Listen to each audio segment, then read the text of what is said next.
Hello.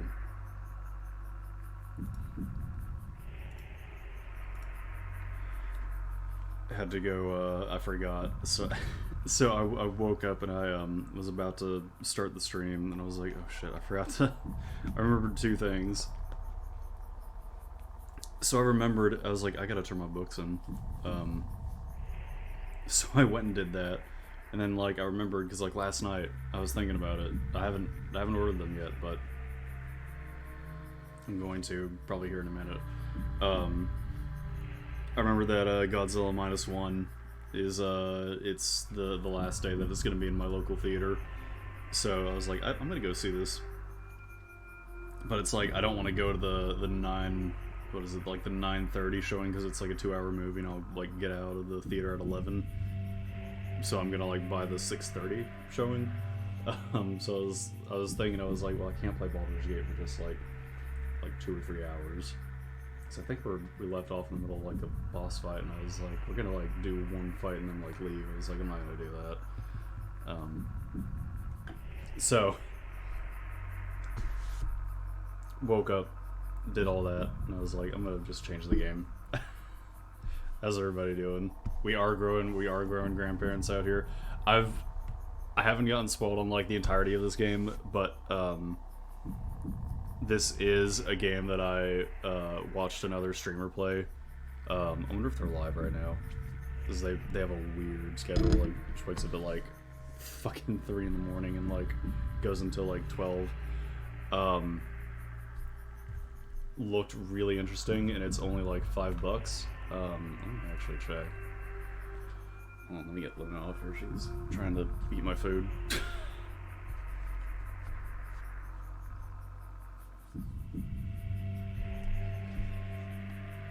Let's see.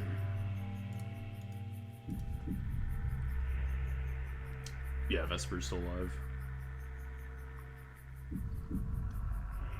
Let's see. What can I do?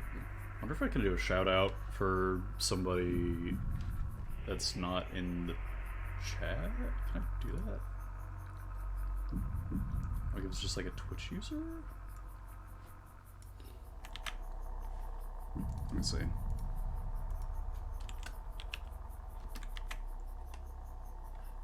Oh, I can. It just links to it. Okay, yeah. Horror VTuber, like really cool stuff.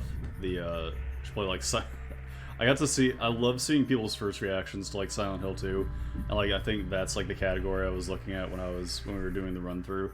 I was like, I need to see this because like I love seeing people's reactions to the all the boss fights and like the ending. Let's go ahead and get this set up. Not sure how long this game is. I'm sure I think it's pretty short. Like from what I've seen of it, it has really cool visuals. Remember the spaghetti tree and the grandpa bush synergize well together.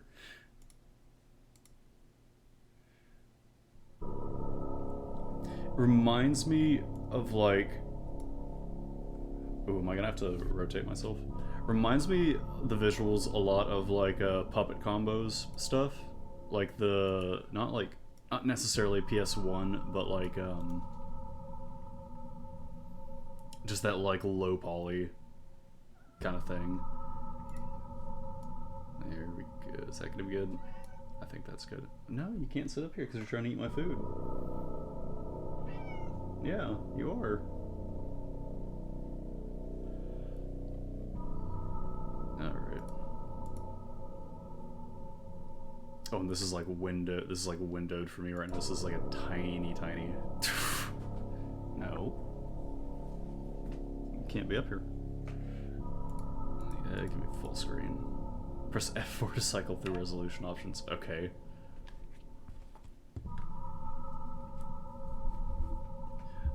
Let me know if you guys can hear me eating, and I'll turn the mic down.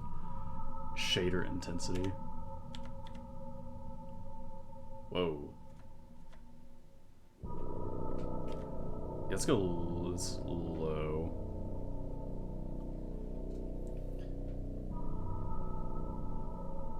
Press F5 to change cursor color and handedness. it's fine the way it is, I guess. Alright. Would you like to view the tutorial regarding basic game mechanics? Yes.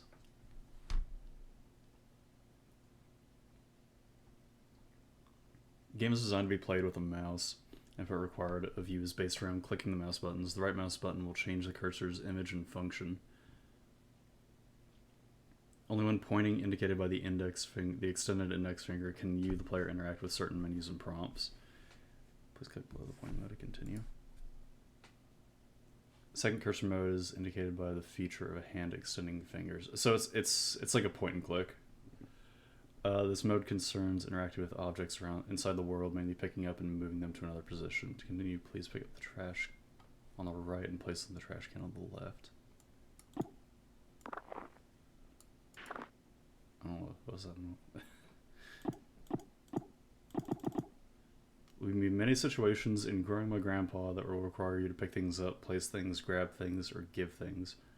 Don't be afraid to experiment and keep an open mind about using your hand. Must be clicked in the pointer mode.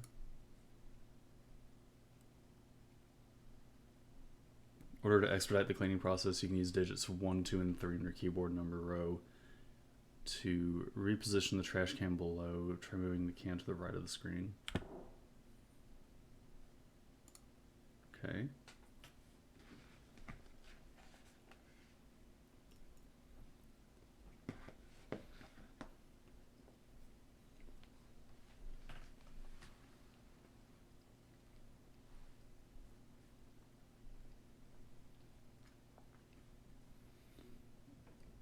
You can just change it in game. That's pretty cool.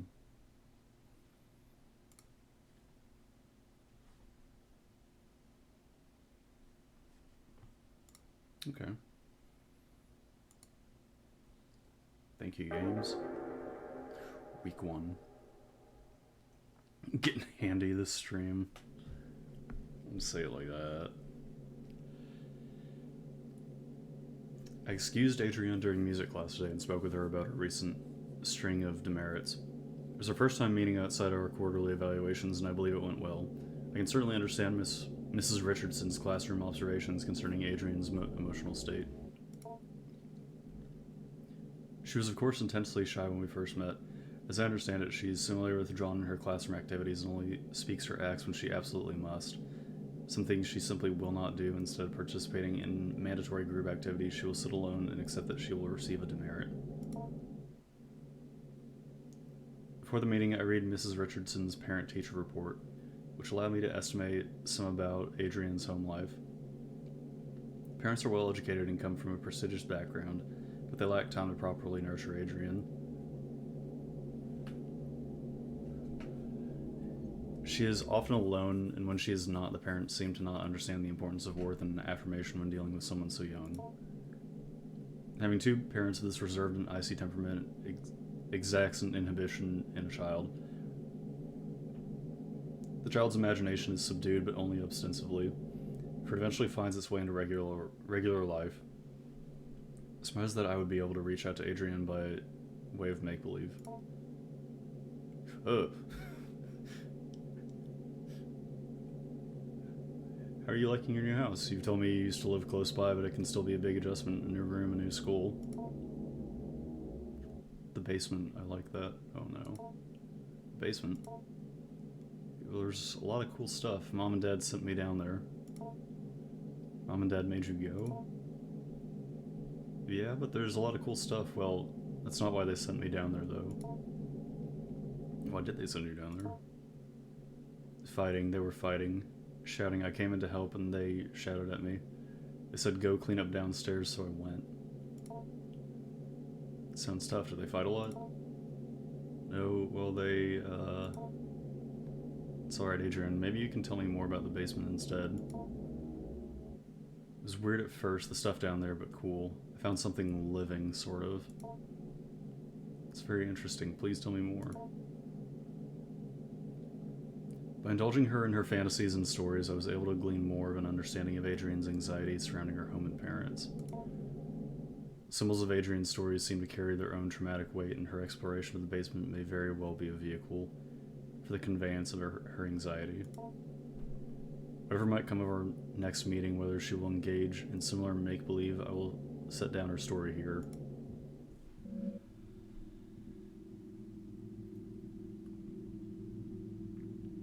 Her story begins with her delving into the basement with a trash receptacle and the goal of cleaning up. She discovered one of the walls was covered in plastic bags. She went to investigate and intend on tearing away whatever they covered. Oh, that's cool. It's like, I don't know if this is pre-rendered, but it reminds me of like Fallout 1 cutscenes where they have the, not where they have like the talking heads, but like the CG animations, like at the beginning, at the intro and the end of the game.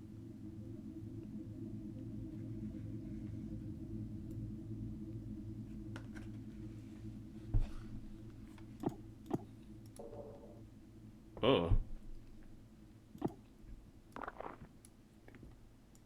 Wait, what is that?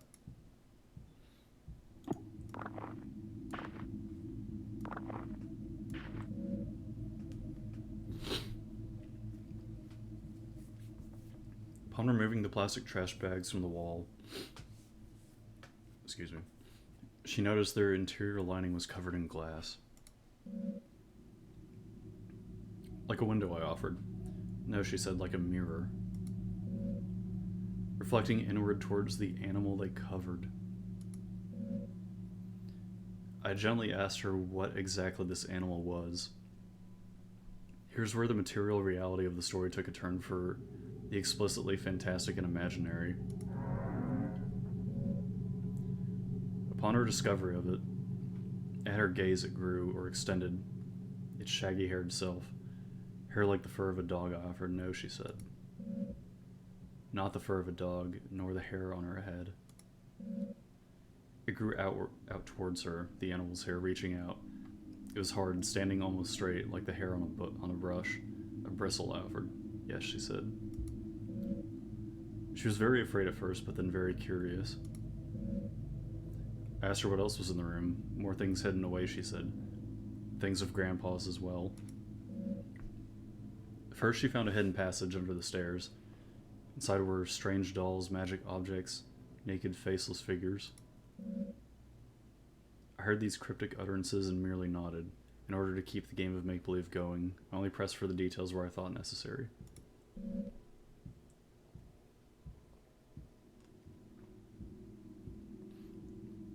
The faceless dolls could be a simple metaphor for the anonymity she feels in her own home. The hidden passage, I'm unsure of what to make of that.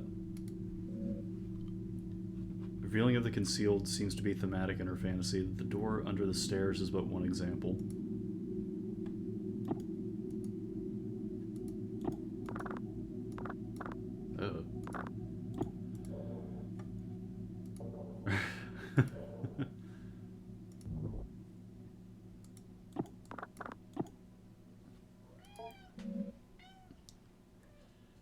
Darkness of the shadowy corner unnerves you. You cannot explore here without some form of light.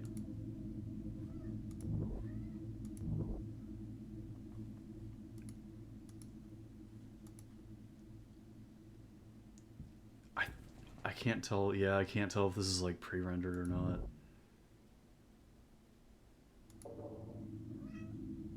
It's like it's really unnerving because it's like this could just be like a still frame picture with like a bunch of effects thrown on it.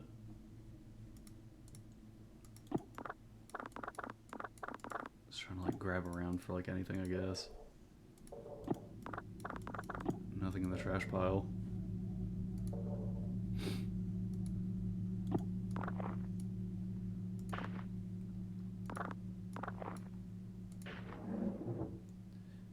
Once more she removed the panel and found the magical hidden passage. She was very specific about what she took. She found a magic book, a magic doll, a photo of her late grandpa, and magic glue. Oh, hell no.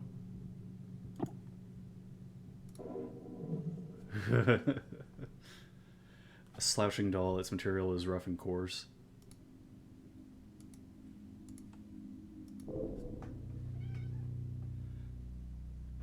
What the fuck?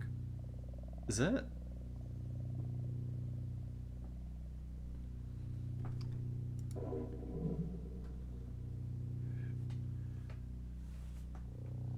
Eurasian steppe shamanism in the fusiform gyrus, an interdisciplinary study in sympathetic magic, a dissertation, Jacob Hart.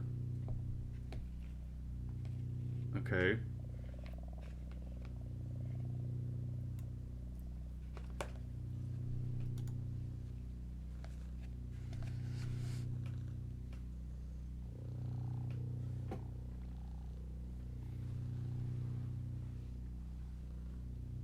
Sorry. The impetus of this research was the recognition of a particular pattern in fragments of documents relating to magic and magico-religious practices. Numerous sources were drawn from: commentaries on laws relating to the banning of sorcery and necromancy, compilations of folk charms relating to love spells, hagiographs of saints and their encounters with devils. The list spans from many centuries and a great distance, from the Levant to the Khazar Khaganate, to the border of the modern nations of Russia and Kazakhstan today. A little CK3 stuff. Know about the Khazars? I was about to say before we zoomed in, it looked like it was written in Hebrew. From this paper trail arose a consistent account about a certain form of magic relating to the binding of demons to a sorcerer's will. A demon called the Heaven of Needles, or the Angel of Needles. Oh, okay. Well, it's known to be kept best by shamanic keepers or wards who suffer from face blindness, prosopagnosia, whether by birth or through developmental causes like a stroke or head injury. It was known to be extremely effective but terribly dangerous, so much so that it became outlawed several times. It was generally a popular scapegoat relating to unexpected death. This nexus of magico-religious meaning-making, sorcery regarding human-related desires, and the history of science of neurological disorders related to the fusiform gyrus is where the subject of this dissertation will reside. I'll outline further and then analyze the historical sources I mentioned previously, then I will go into the neurology of mystic and magico-religious experiences. After that, I will detail my ongoing correspondence with a resident of the Ural Mountain region who's an expert folklorist and keeper of traditions he claims have been passed down through his extended family for generations. I'm just gonna pick up some trash.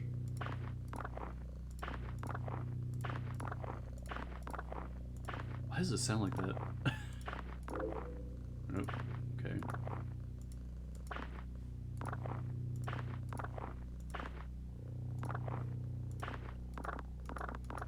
Oh, you can get this. Yeah, you can get the stuff in the corners too. All clean. This space will not be dirty again until next week.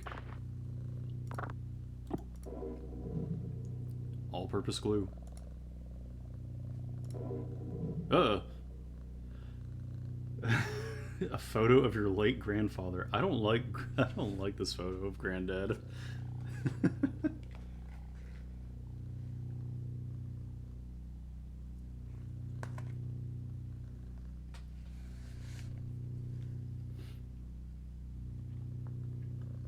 Why is his mustache like that? Dude's got the Spartacus mustache. What the hell? I like the stash. Mr. PhD on the reverse side of the photograph. There's more text. Good luck on your trip to the Urals. Stay warm. Oh, he's friends with the guy who wrote that book. Okay. I interrupted to ask what she did with these magical, mysterious materials. Grow Grandpa, she explained plainly.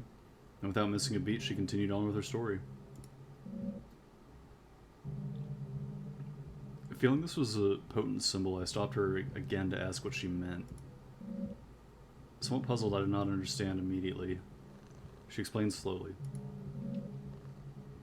Grandpa lives in the cage in the other room. The cage behind the door.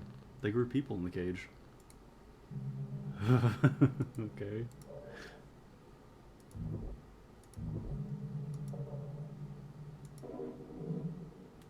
A hastily written note. I've repeatedly called your homes to no avail, and so I am forced to leave this here for you all. I found William sitting in the corner of the enclosure area, seeming severely concussed. Whiskers was gone, in none of its usual hiding places. I immediately suspected the worst. The project thus must be suspended for now.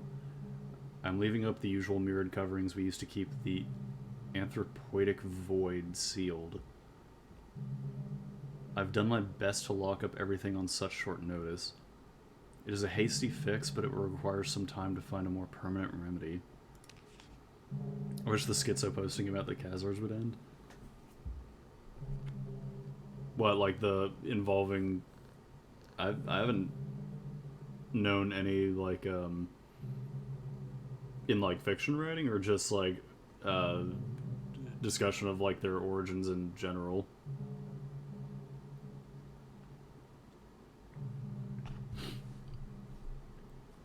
I do think this game is going to get a little schizo posty. Which I'm all here for. I'm honestly hoping you do not find this note, as I intend to lock the house down too. I intend to race off to you to retrieve your lockbox keys. Do not worry about William's key, and the rest of his equipment is almost certainly deep within Whiskers now. I pray you do not enter this room. No matter how it may appear, William cannot be helped and is only being kept alive as a means of continuing predation of the rest of us. I will say once again, no matter what state you may encounter William in, he cannot be helped. I have sympathy for the young man, I truly do, but I found on his person several photos of his late sister which would imply certain risks he knew he was taking. Our extant research materials have now become possible liabilities, either criminal or professional in nature, so I've stashed them away. I believe I'll let you all know how I might do this if we were ever to experience an event such as this. I hope you all remember what I told you. So long, then. What was the name of that guy again? Am I able to check my inventory? I think Dr. H is the guy who wrote the book. Beyond the door in the room, the cage was hidden, concealed in another cloak of inward-facing mirrors. I meant the sudden uptick of discussion of the Khazars due to an international... Oh, okay, okay.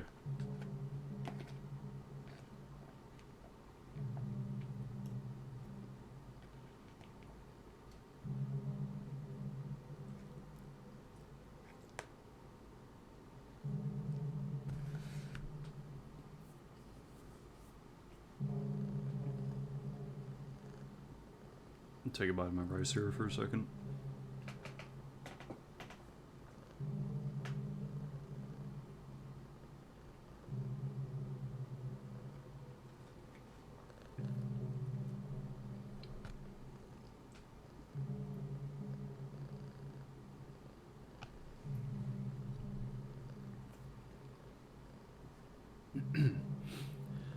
A hidden cage lined with mirrors. It is strange, almost poetic. The elaborate fantasy of self-reflection, concealment, captivity.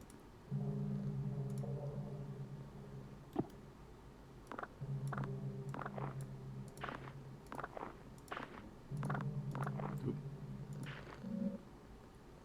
At the cage, she finally cast her spell. It was confusing, she confided at first. She took the magic doll, the magic glue, and the photo of her grandpa. Oh no. No, no, no, no, no. And she combined them, and she wished very hard. This child is summoning a fucking demon. I can only assume in this fantasy what next her wish would come true. In what child's story would it not?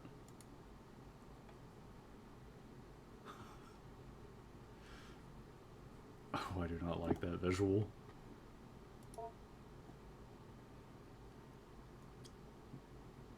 Particular human representation. Grandpa. Generic human figure. Glue together. A tangible symbol of intention and desire. put Grandpa in the cage, assuming that was part of the ritual. She was not clear on how it worked. What? Yeah? What? What is it, Luna? Hey.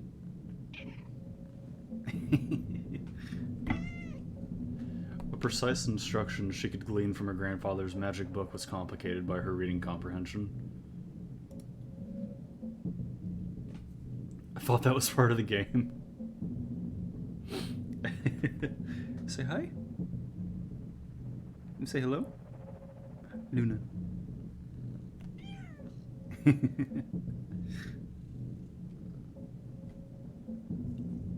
Maybe Luna wants to go to Grandpa. Luna will not be growing anything in this apartment. She wished with all her heart, and then she told me she waited a while for anything to happen. And after that time, she began to cry. I cried really hard, she said. I wanted Grandpa to be back. I wanted my parents to stop being so mean. And it hurt me. It hurt me wish for Grandpa to come back, for my parents to be different. I could feel it through the walls, and it felt me through the air. I asked her what exactly she meant. She could only repeat what she said. This time lunch was almost over. I said goodbye to Adrienne, and she left to rejoin her class. I was left to consider our conversation. I believe the storytelling strategy I've employed was not unfruitful, but I must probe deeper if I can. Although I can be sure of nothing I interpret, the impression I get may begin to help me get an idea of the right questions to ask. Knowledge you acquired this week has given you access to certain topics or keywords you can discuss with Grandpa. You have gained the conversation topic wish. Consider discussing this when Grandpa emerges. You have also gained the following keyword. Shell. Consider discussing this when Grandpa emerges. I don't think I want to talk to Grandpa. I met with Adrienne in order to address her emotional outbursts in the past few weeks. It is our second time meeting, and while it is standard practice to have multiple sessions with a troubled student... What are you clawing at? You can't have the rice, no. Goober. As I assemble a report for the counseling department, I cannot help but think, as we sat down in my office, that Adrienne already seemed to show a remarkable change in self-esteem and confidence. And perhaps mine and Mrs. Richardson's estimation of her as emotionally disturbed was erroneous. What Morrowind wishes its conversation system was like. The paralyzing shyness and withdrawn attitude Adrienne possessed last week was not entirely diminished, but she seemed to hold herself differently this week. However, this only lasted as long as our conversation pertained to initial introductory pleasantries.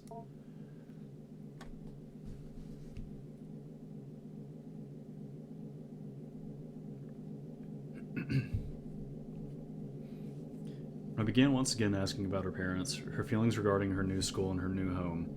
She quickly lost what new confidence she had gathered and withdrawn again into herself.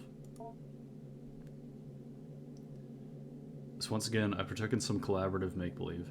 This time I was abided by the fact that I had managed to do some research into Adrienne's grandfather, and had some insight into what she might actually be finding in the basement. Now this may be overstepping my bounds to some as a school counseling caseworker. This was all in the service of making Adrienne comfortable and happy in this learning environment. In any case, I was able to dig up information regarding her grandfather by inquiring at the university in town. Not that I make it a habit of sleuthing, but I had a suspicion that the grandfather was a professor there, or at least some sort of researcher, due to the fact that the newly constructed laboratory on campus I drive by every day bears his name and memorial. What?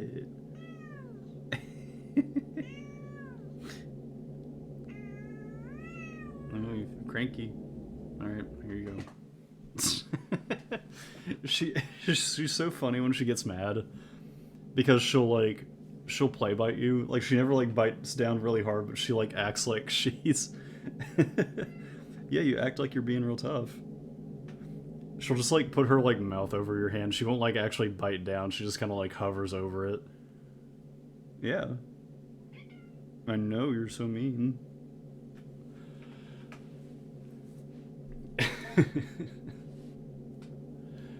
He's some sort of anthropologist or linguist or neuroscientist.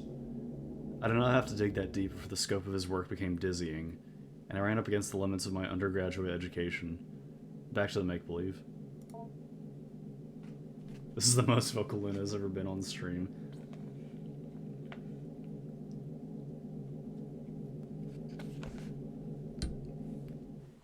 Oop.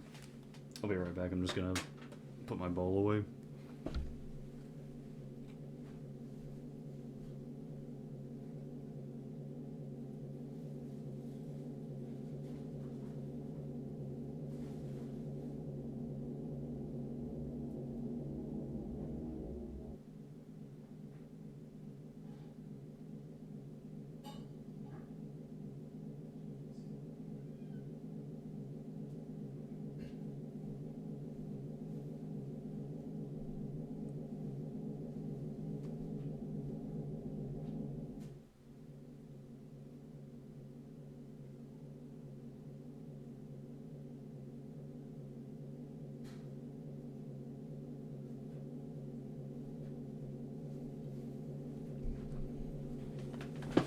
It's a Luna stream now.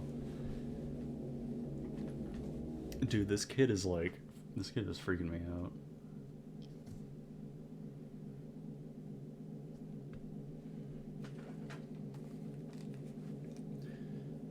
What is your grandpa like? Is he a smart man? Not anymore, but I'm teaching him. So he's grown a good deal then. You've been feeding him well.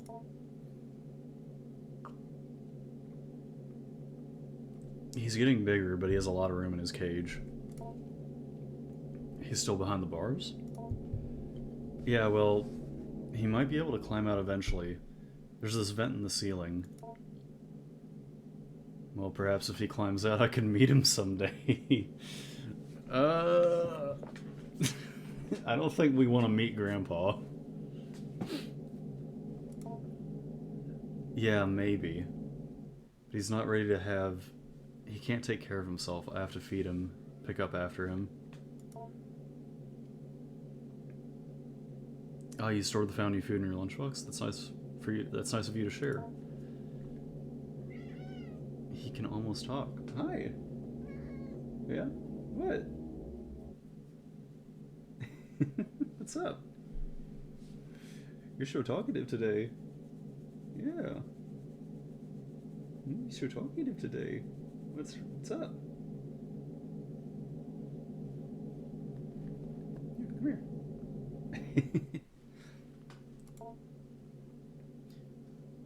You cannot speak with him? He doesn't have a mouth, sort of. How do you feed him? He has a mouth on the outside, on his shell, or the stuff that is his skin.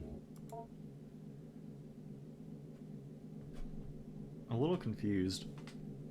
Maybe you can go through a typical day with your grandpa.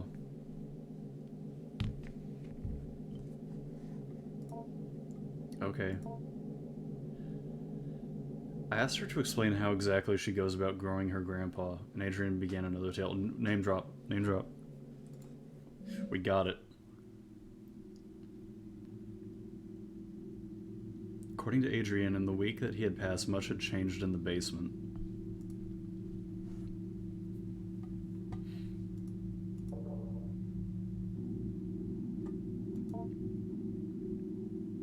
The hairy thing that was here before is gone.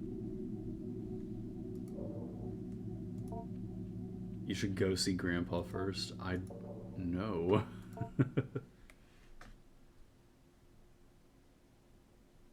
Wake Grandpa. It was scary at first, she said, the way he moved, the way the doll's skin covered him. I wanted to interject. This somehow seemed inappropriate, but I kept listening. When I look at him, she continued, When I think about him, he grows and moves. It's like he's growing for me. So he's growing bigger now, I asked. Yes, she said, bigger every day.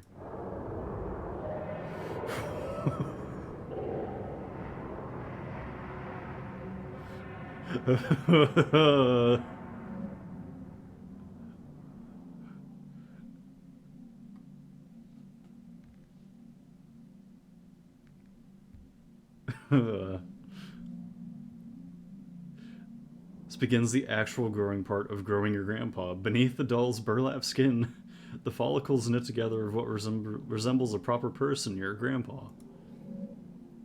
You are in charge of its cognitive development and diet until it is able to sustain itself. Currently, you are observing grandpa. Please click on the arrow back button below for a brief tutorial of your duties as caretaker. What the fuck? We Tamagotchiing a demon?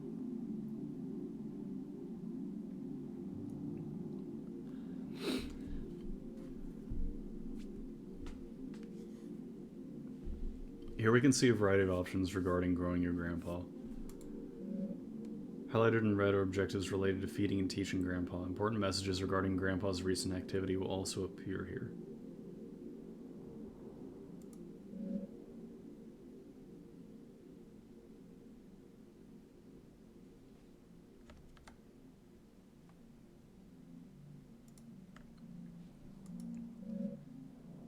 Some foods will make grandpa happy, others merely content. Some food will make grandpa disgusted to the point of nausea. Learning material is also scattered throughout the basement. Seek out vocabulary cards intended to help teach English and basic anthropoidic concept formation. Options highlighted in red are related to navigating around grandpa's enclosure.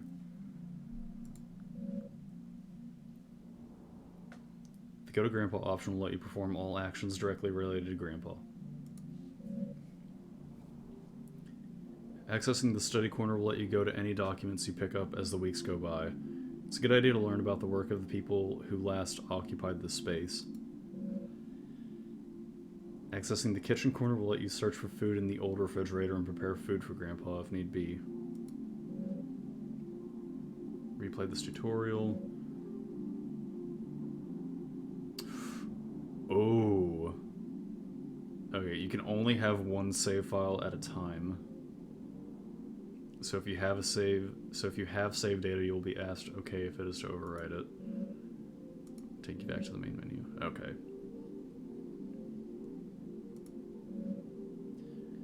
Final note, take care to explore the basement at your leisure. However, due to the entropic nature of clutter and trash, different weeks may allow you to find things you had not previously discovered.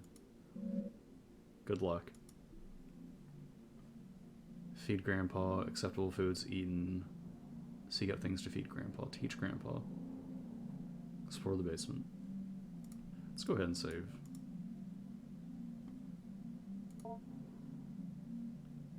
Observe. You examine grandpa, noticing its movements, respiration, and general mood. Grandpa seems sort of sluggish and bored. You get the feeling it may be more content and readily cooperative once fed and taught a word or two. Let's try communicating with it. No response. No new vocabulary cards. What is this? Whoa. This brief tutorial will go over teaching grandpa pronunciation and vocalization. The vocabulary word you picked will appear on the top left corner. The bottom right corner will be a pentagon that is divided up into 8 sections. A section of the pentagon will be highlighted briefly. Notification sound will play, and soon another section will be highlighted. You will control a small round icon that sits above the pentagon by using your mouse. The ball is constrained to the limits of the pentagon. Goal is to keep your icon over the highlighted area and move it as the area changes sections around the pentagon. When you hold the left click above the correct highlighted area, the icon will start to vibrate along with the simulated vocal cords The current letter of your word will begin to turn red. Keep holding over the highlighted section to adjust your icon as it changes place. Soon the letter will become fully red. After every letter becomes red, Grandpa will proudly pronounce the word to you and it will be considered learned. Teaching Grandpa these words will accelerate its cognitive development and lead to further breakthrough in general intelligence. Okay. I don't have anything to... Oh wait, we've got... Lunchbox is currently empty. Seek out food for Grandpa. Okay.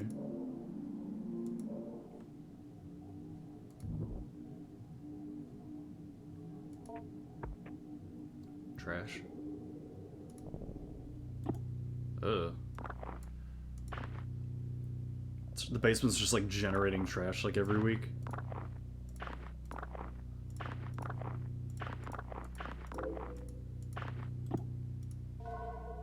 Corroded battery. This isn't really food. Grandpa might eat it, however.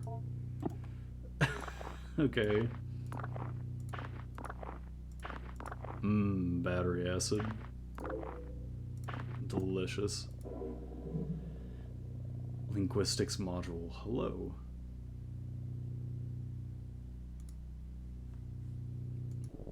It's number 2. Something appears to be growing from the wall. You take a closer look. Ugh.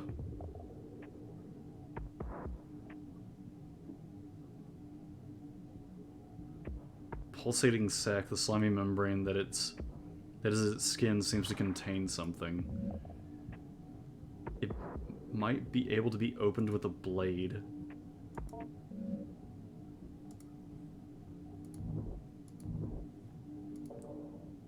The fuck is in this kid's house?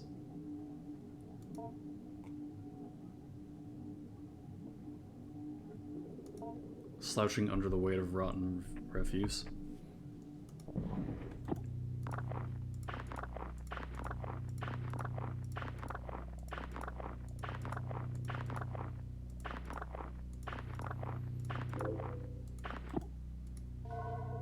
Blueberries. It looks edible. Grandpa might like this.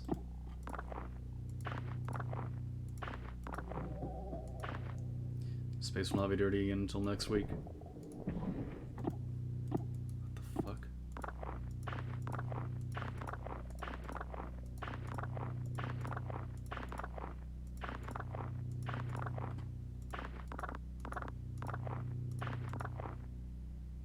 The POV, the awakening of Nurgle.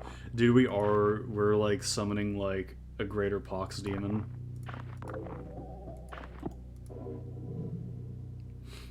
Account of acquisition. You can examine this in detail later at the study corner. I'll read it now. Before we began, he had us all cover our faces completely. An earthenware pot was... and on the inside, as we stole brief glances at it, we could see the interior was inlaid with mirrors. Gave it small pieces of dough, spoiled food, chicken feed, keeping it content. The keeper gestured towards the small bag where the food composted and told us to be careful not to feed it any meat. Okay, so don't feed him any meat. I asked if the rotting food was enough to sustain it, how it might get nutrients from any of this. The keeper regarded me seriously and said it did not matter what it was fed. The act of feeding itself was what mattered. The act of feeding flesh is another act, however. He then gave me another series of grave warnings regarding not keeping any animal-derived foods near where I might be keeping it. Feed him meat.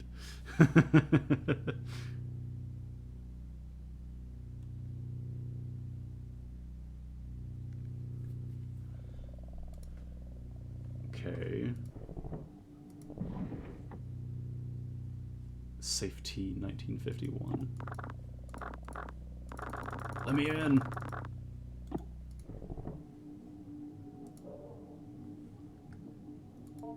I still got glue. Oh no, can I make another one? A vegan grandpa is a fate worse than death. Are we able to make a second grandpa? Oh no. Something about that painting looks strange.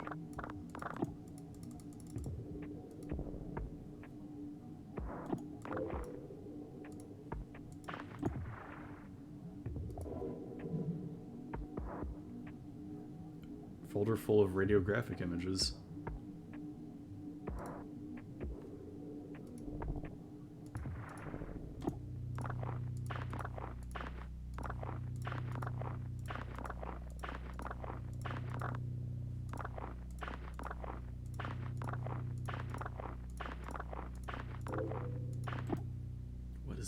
What? Fiberglass insulation. This isn't really food, but Grandpa might eat it. Mmm. Tasty. Mmm. Microplastics. We're not feeding him. We're feeding him. We're gonna be feeding Grandpa macroplastics, man.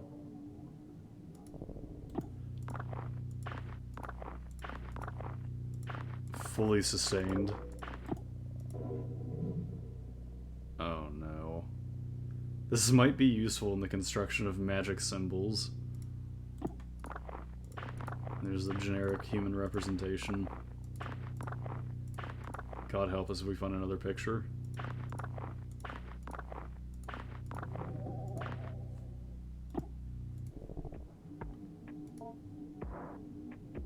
The waste here smells particularly strong.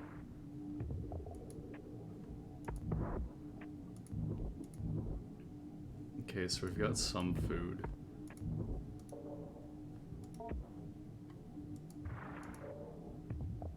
Back in Vietnam, Grandpa ate only M16 furniture and car batteries. Oh. Oh!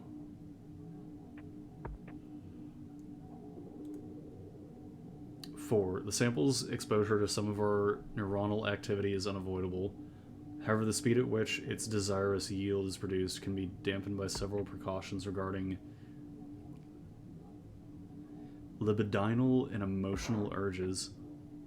Keep conversation not related to lab work to a minimum. Oh no.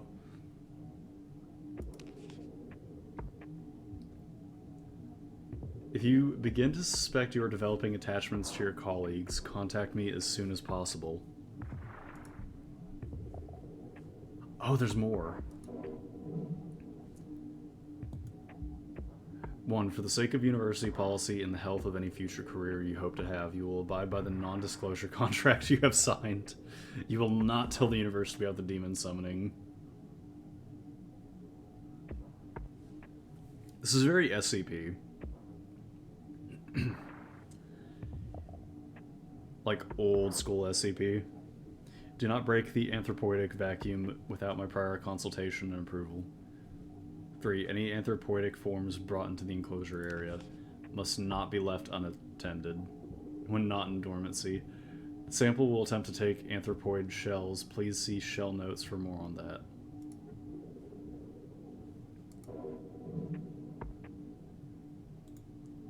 Ritual behavior with the sample, trading, and bargaining will result in dismissal from the project. Uh-oh. The precise mechanism of the exchange of symbols and gifts required for requested desirous yield is not known, and even then, anecdotal accounts of success end in violent death.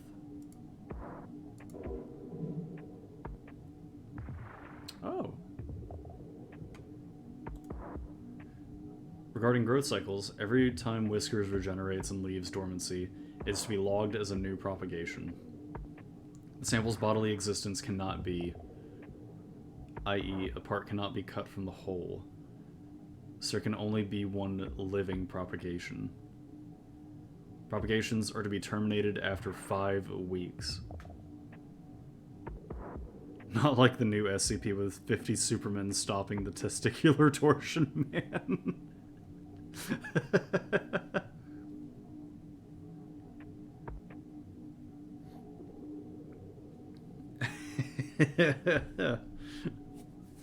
Oh man. Oh god, dude, the drama behind like the SCP website and like the formation of RPC is still like I need to check back on the website, see if they've like gotten more entries in since I last checked. That was a clusterfuck. The SCP that owns its own Tumblr blog was very it was like, yeah. Very contentious on the site. Rattle me bones. 15 months, damn. Thank you. Any further development puts us at risk. Termination procedures will be posted and followed with extreme care. Oh, Dr. Hart. Okay, it is the same guy. With all that out of the way, I want to welcome you to the project. I look forward to working with you. I do kind of want to get some work done on like some animated subscriber tier emotes at some point. Gotta find someone for that though. Alright, we're gonna feed Grandpa. Actually, let's go to the study corner. Oh.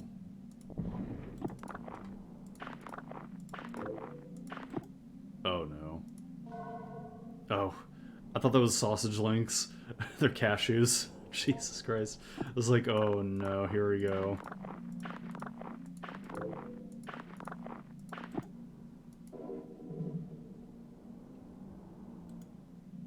It was said to pass from one family of steppe people to another, but pressed on its ultimate origin somewhere to the south, coiled in a bowl covered in incantations, buried upside down by a graveyard. A common late antiquity demon trap. It's very telling that the community was different when Containment Breach released with what happens when you put the severed hand into the machine. Yeah, old SCP is just like straight. Old SCP community is just like straight up like dudes from the paranormal board.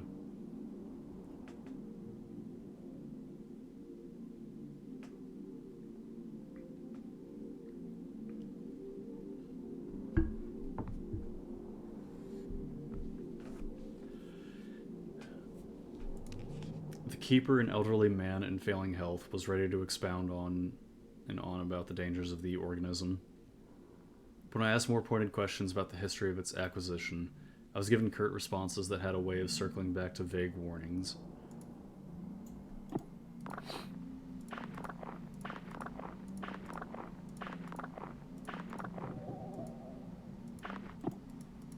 Some like coins and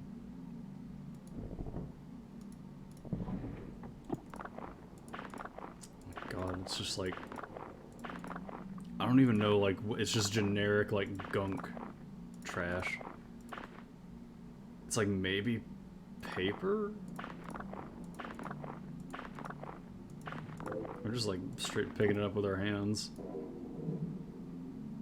Oh, no, we can teach him his name. Grandpa. No, we can teach him his name. Oh, God.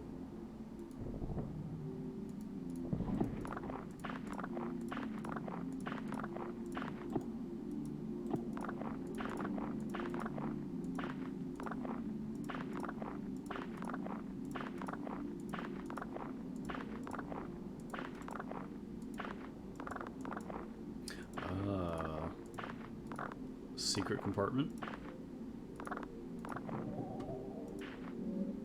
You remove the taped down fabric to reveal the cabinet's wooden bottom.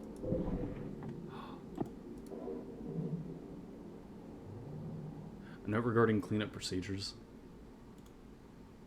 To my colleagues, I don't need to be overly severe in tone, but Dr. Hart's work is very important to the material we are working with. It's potentially very dangerous. I will be handing out a copy of this note as a reminder to everyone. I'm not trying to single any particular person out. We all have misconceptions about the nature of this project from time to time. With that out of the way, here are some things to keep in mind. Sorry. 1. The active growth process. The active growth must be thoroughly terminated via the correct procedures at the very least 4 weeks after the dormancy is interrupted. Doesn't matter what you've done or haven't done regarding tests or procedures, or how much the anthropoidic vacuum has been disrupted. We're not ready to go beyond 4 weeks at this point. Step-by-step guide determination has been posted by the enclosure wall. Please do not place the educational posters over this posting. Oh, they did that. Yeah, we didn't see a termination note.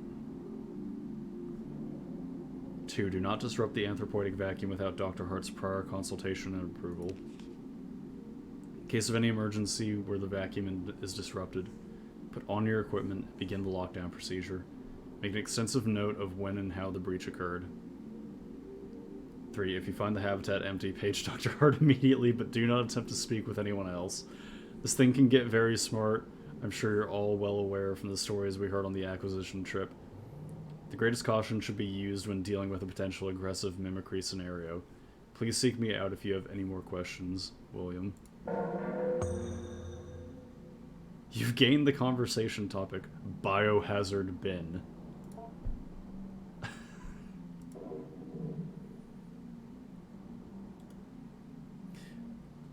Research participants, please take note. Each growth from a cycle does not require a shell, but you may find the sample will often try and seize on something somewhat flexible it can grow into, along with any desirous yield it may generate. Or else it will move from one shell to the next as it outgrows them.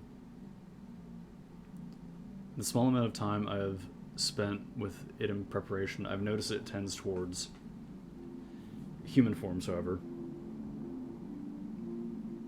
We should keep a tight lid on the anthropoidic seal in order to be cautious before we begin to experiment with exposing it to long-term anthropoid stimuli.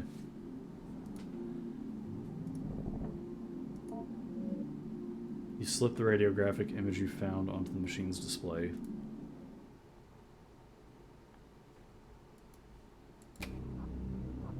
Whoa.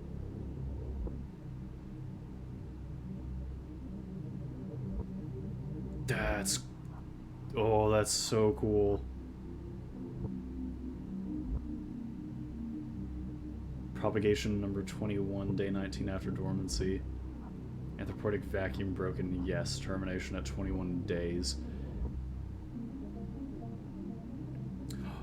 Oh, this thing's gonna break out of its shell and it's gonna I'm gonna be the next shell. It's gonna try to latch onto me or something. Intriguing results with regard to the mimic hypothesis. A participant entered a sealed chamber adjacent to Whisker's growth cycle number 21, which had been freed from the anthropoidic vacuum, constructed quite economically from plastic and broken mirrors. The first propagation's original earthware vacuum was shattered during the move-in. Between the two, there was a semi-opaque glass panel that allowed observation both ways. The human participant was asked to think of someone in popular conscious, fictional or no, and cogitate on their image, personality, face if possible, voice if possible, etc. Participant chose Jesus of Nazareth, and with weekly repeated exposure to the participant's imaginings, propagation number 21 began forming what resembled an anthropoid Nazarene in the fold of its spines. I don't like that.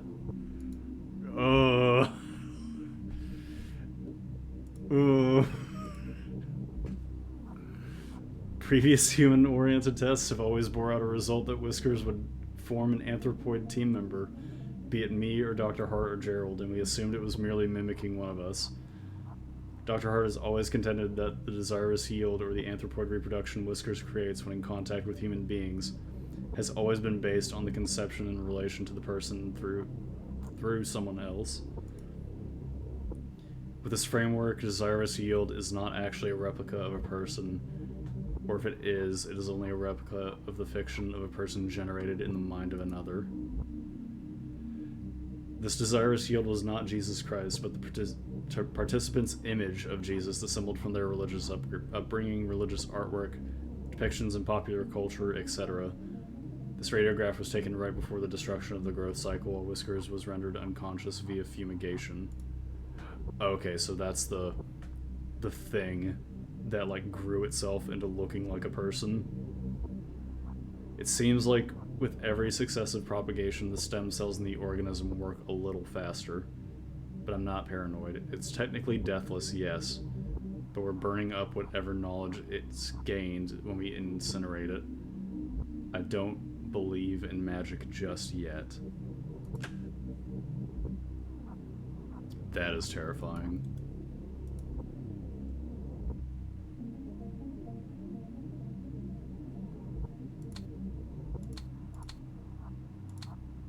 Oh, what the hell?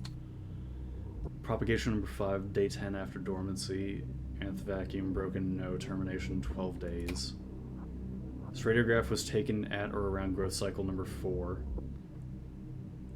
The strange thing about it was that the subject of the image was found nowhere near the enclosure. It's almost like a piece of whiskers fell off and scurried into the corner. Oh no.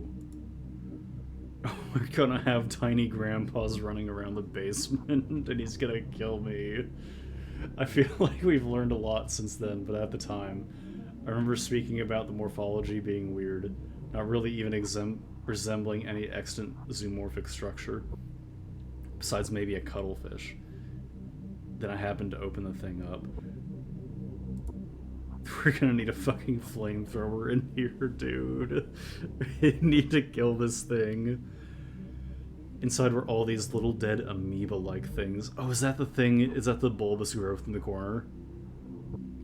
They all sort of looked like they had faces. Faces that were just barely there. After I took the radiograph, I gathered it up and went to go throw it in the biohazard bin. As I walked by the bars of the enclosure, I could hear Whiskers suddenly going wild, flopping around and grunting excitedly. Could it have smelled the cuttlefish thing? Would it eat its own production? I guess it's technically flesh. Oh no. Okay, so don't feed him what's in the bulbous growth. This is beyond the scope of the subject, but it could be that without the stimulus of an active brain, or more specifically, a healthy and active brain capable of face recognition and theory of mind, Whiskers begins to pull whatever it can from the limited data available to it. Again, this is not our focus at this time, but I left a note for Dr. Hart just in case he wanted to take a look. Propagation number 2, day 0 after dormancy. Vacuum broken, yes. Termination at 6 days. We've taken to calling it oh, this is the first one. We've taken to calling it Whiskers. Though, of course, some have interpreted it as hair or needles or quills, but Whiskers is more accurate, as the needles are really more like supersensory follicles or spines. The nerve nets distributed throughout the morphology of these spines resemble those of genus Hydra, but of myelin sheaths that are functionally the same as vertebrae, as we can see in the X-ray. Each spine is laden with dense optical arrangements similar to compound eyes.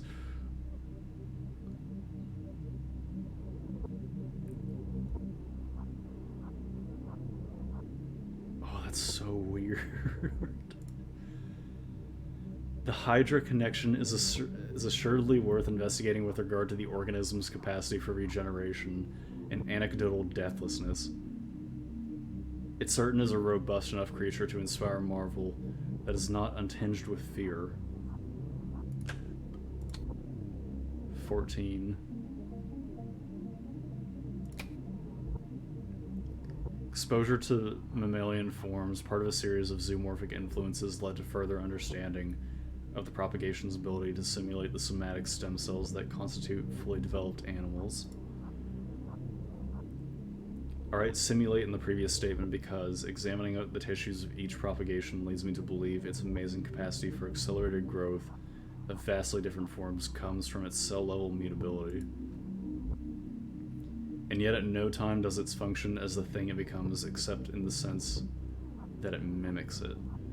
That is to say, when Whiskers is removed from the dormancy and replicates a rabbit's morphology, it is not seeing from the rabbit's eyes nor smelling from the rabbit's nose, but pretending that it does and doing a very good job of it. It's a, it's a doppelganger. The writing in these notes is very good. And that's the... yeah. Oh, we only get the... oh, that's cool. You only get the music when you're, like, actually reading through it. Yeah, Jacob Hart. Okay, so that's... so we got Jacob Hart. We have... Grandpa. Not Grandpa in the cage, but actual Grandpa. Okay. Dr. Hart's the big one.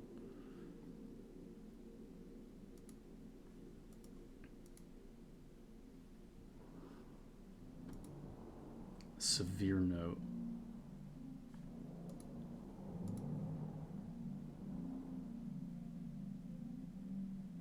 Orientation note 4, 3, 1, and 2. Okay, where's the termination? I wanna find the termination note.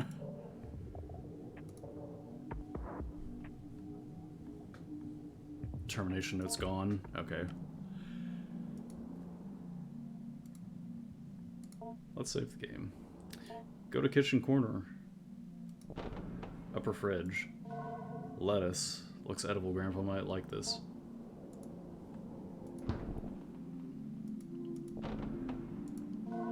Brown banana.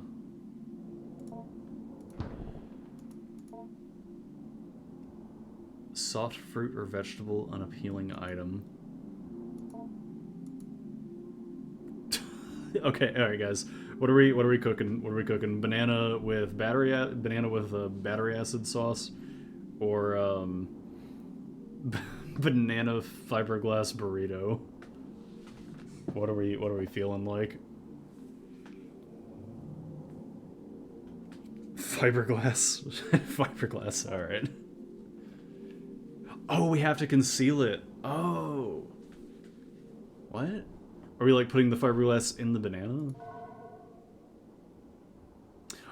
Oh. The insulation is concealed in the browning banana flesh. Oh.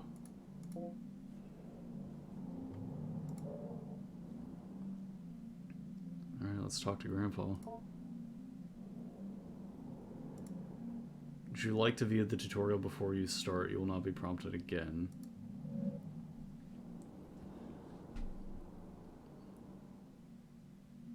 Via induction of your unprotected insula, Grandpa has simulated the production of tooth enamel to mimic a human mouth.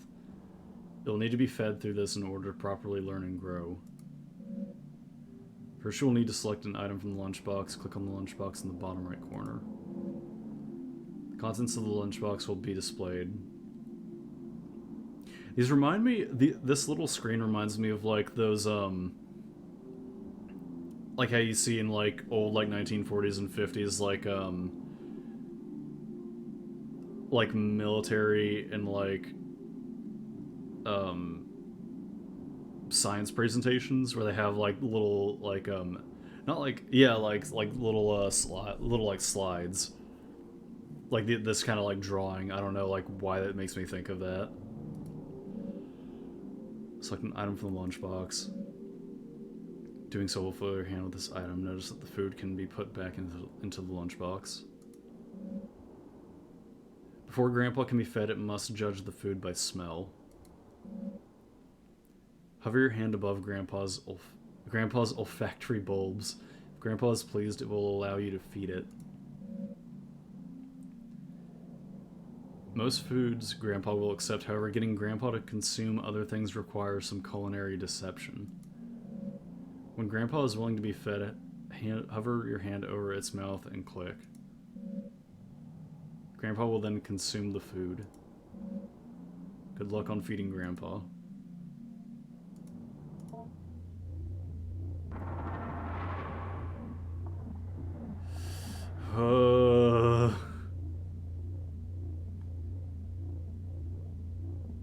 Left of its mouth with a handful of food. What the fuck?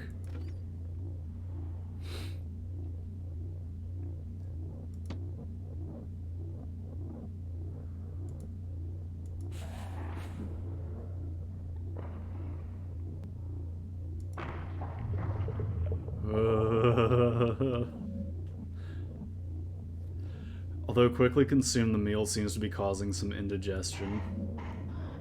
And with a sudden lurch, Grandpa empties its stomach onto the floor. The contents pull together in front of the cage. What the fuck? Here, have some lettuce.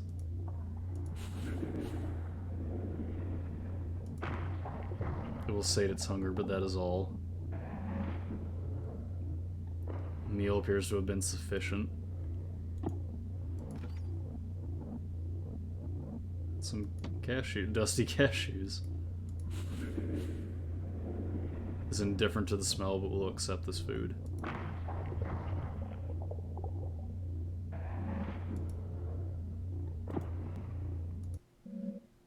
Step away from the window set in the bars. Guess he's allergic to fiberglass. Grandpa silently slides back to its corner. 2 digestible food, 1 other.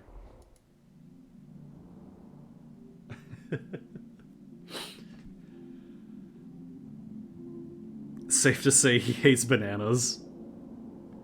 Grandpa recently emptied his stomach, explored the basement.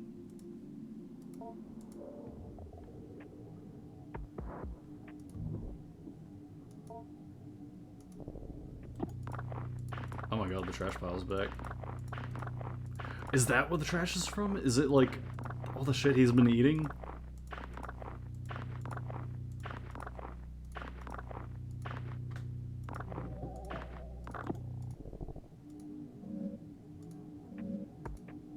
Okay.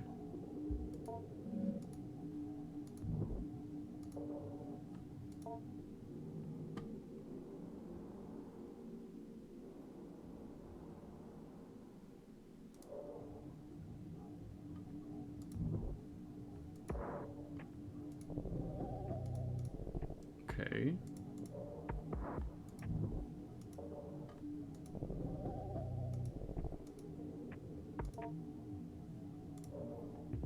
Where did he empty his... I thought he emptied it, like, at the base of the cage. So it's not there.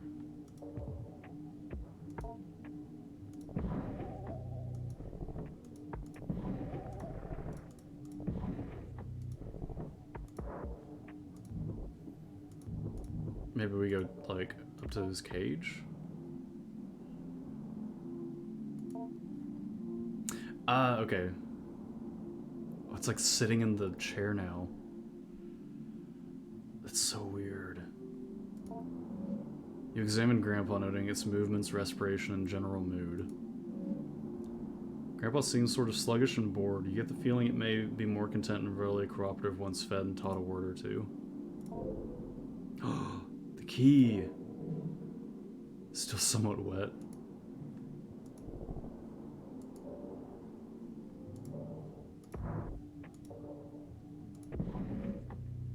Try the safe's lock with the key you found.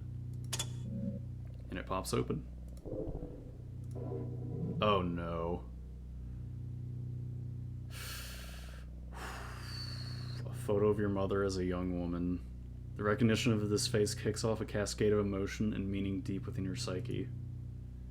Oh no, we found another human photo. Is that like a... It's like a wallet, a watch, yeah, and then another photo. Oh no. Can we... Oh no. That's what I thought. Do it.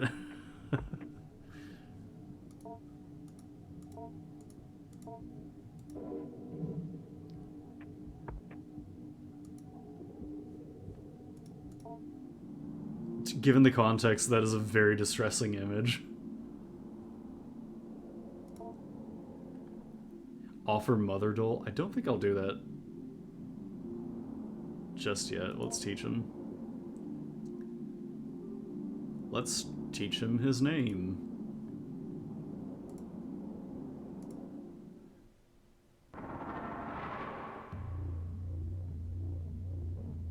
Oh god. Oh.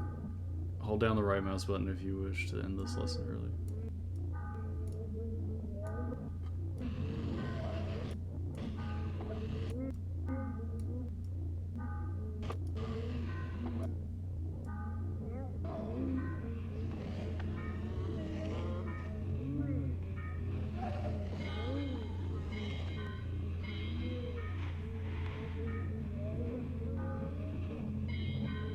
What the fuck is this?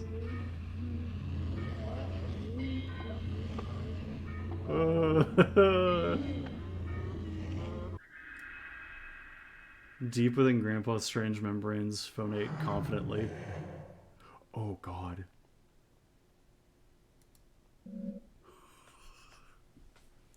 I don't like Grandpa. Having completed the lesson, you take a look at the back of the vocabulary module card and the notes there written by the administrators of the past. Probably should have done that before. Grandpa, part of vocabulary and vocalization module E81 family. General pronunciation comments. Usual trouble with articulation, voice thin and raspy. Possibly underdeveloped larynx.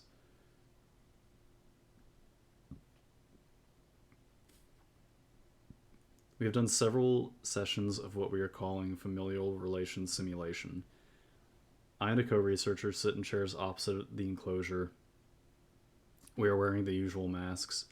We begin to act out a scene mostly through improvisation that might roughly resemble a kitchen table conversation between an immediate family. Repeated trials would reveal, although our simulated conversation was purposefully vague and unspecific regarding persons and identities, we would only address each other as brother, father, sister, etc. It soon became apparent the encoded information and associations we unconsciously drawn upon when hearing and speaking these words was being picked up on by Whiskers, and its psi-type field of reception/interpretation of brain-mind event somatic content. My co-researcher William noticed this in the simulation where Whiskers was given a role as a sister, and he as a brother. I was the father. Whiskers began responding to certain prompts with unusual specificity, as well as a general pattern of timbre in speech that continued with usual consistency. As soon as the simulation ended and we left the enclosure area, William let me know that Whiskers was almost certainly drawing from encoded memories of his late sister. Jesus Christ. Oh no. Oh god. Ugh. Mapping out exactly what regions and centers of neural activity are intercepted by the psi field will take extensive neuroimagining that we do not have at this site. Currently, we only have less precise portable equipment. However, our experience so far are eerily in line with folk knowledge and folk explanations regarding the being's access to desires. We can begin to infer it has access to certain portions of the limbic system and ventral temporal cortex. It's a demon that reads your mind. It's a demon that reads your mind, and he's trying to, like, take on the image of something that you want. Oh, God.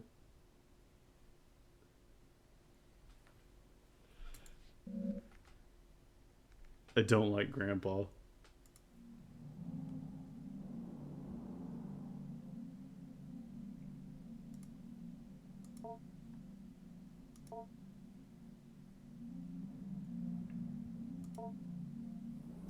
Hello.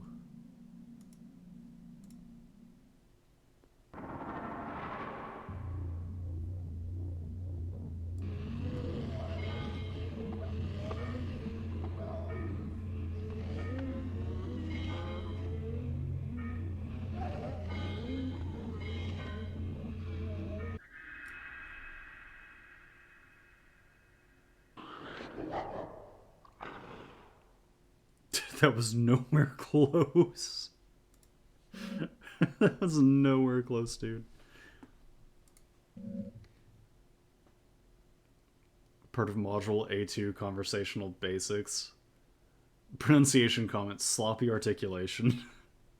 We're already encountering some difficulty as Whiskers subjectively is so much determined by a diverse and dynamic array of influences. It attempts to mimic the thoughts and desires it passively intercepts, and these imitations go on to surface the basis of its identity. Oh, we're gonna get a more like. So their mimic has kind of more of like a multiple personality thing going on because there's so many people interacting with it. Ours is probably going to be a bit more like articulate and maybe like it's actually going to like probably resemble like a real person very quickly. Only later in Whisker's growth cycle does it begin to form an identity or identities that are coherent and capable of resembling a sane, rational human being when engaged in conversation. One must imagine how hard it would be to converse with someone who is not yet oriented in one particular way towards who or how they are, because they might have 20 different honest answers to those questions, all of them mixed and muddled together.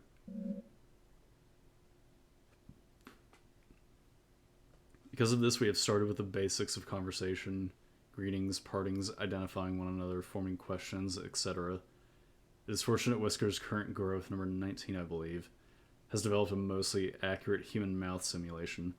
Hello was a bit of a challenge in the previous growth as it had failed to develop an adequate organ to act as a human tongue.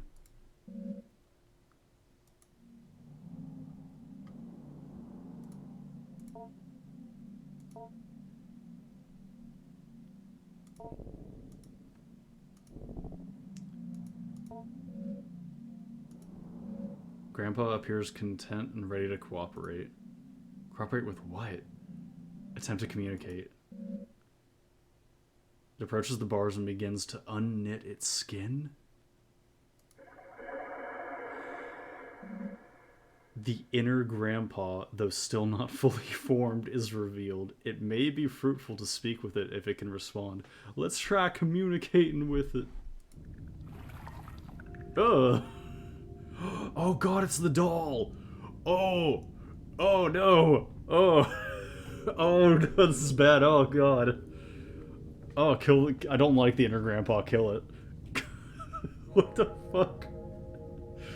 Oh no!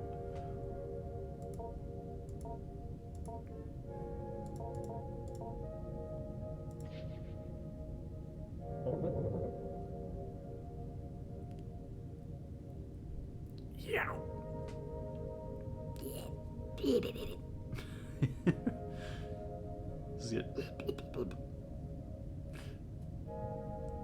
With a great deal of effort, Grandpa gurgles fragmented thoughts through its ill-formed lips.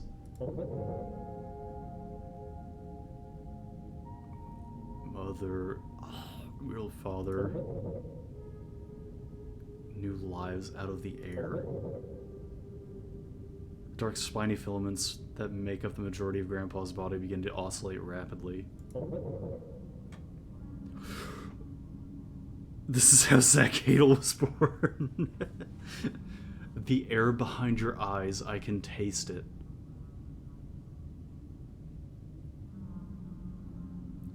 What the fuck?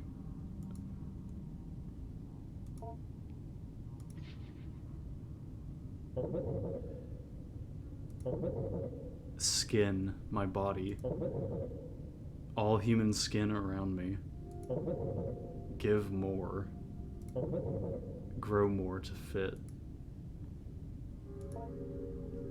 Ask about the biohazard bin.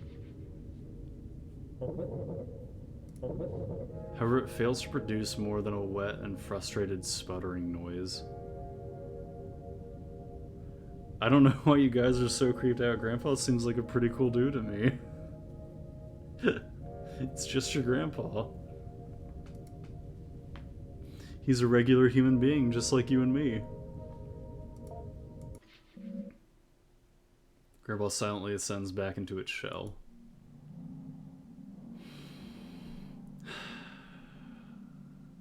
Alright, we're gonna give him the mother doll. Grandpa doesn't appear to be interested at the moment. Okay.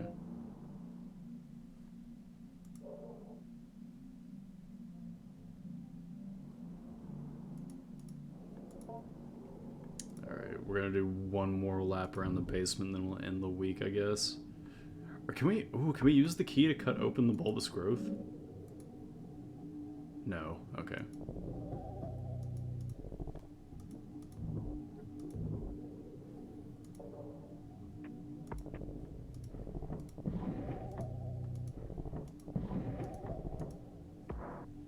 What are this kid's parents doing right now? Like, she's just chilling out in the basement for like hours on end. They're just doing whatever, I guess.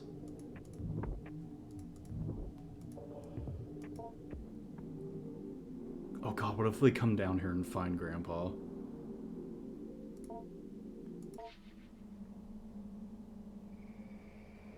I don't like the top drawer. Yeah, that's where the masks that the researchers are using, I guess, so that like the thing wouldn't start to resemble one of their colleagues.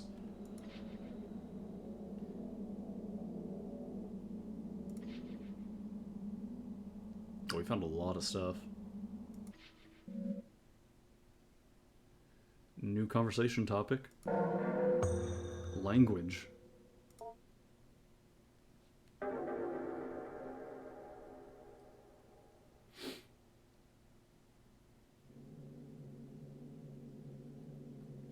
Mrs. Richards approached me the other day in order to remark on Adriana's development. I keep wanting to say Mrs. Richardson because I keep thinking of my high school history teacher. Children, do not grow your grandpa. He he was this guy who looked like he's this guy who like reminded me of Doc from Back to the Future, but he's like this I think he was like mixed like I think black and native. No, he was mixed native guy. He was really nice. I loved him. But he had this like crazy hair that reminded me of Doc from Back to the Future, and he talked like Kermit. He kind of sounded like Kermit a little bit. He'd always like speak to the class and like refer to us as children. All right, children. Today we're going to be talking about the the crossing of the Appomattox, Virginia, Washington. Okay. I wonder if he's still teaching. I hope he is. That'd be great. He was. I loved him. Anyway, she noted how much more at ease she appeared when called upon in class, or when asked to participate in group exercises. I told her I had seen this change happening as well, and that as much as I would like to take credit for it, I can only guess dimly at what might be reshaping her attitude. Demon possession. Mrs. Richard posited that it was perhaps Adrian's family moving into their grandfather's property that caused the change. He's a teacher, can't afford to retire. Oof. Oof. Yeah.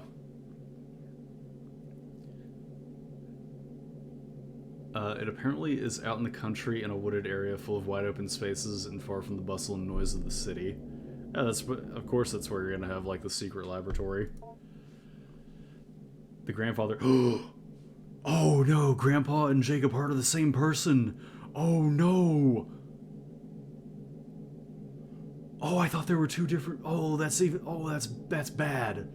Oh, that's really bad. Grandpa summoned a demon.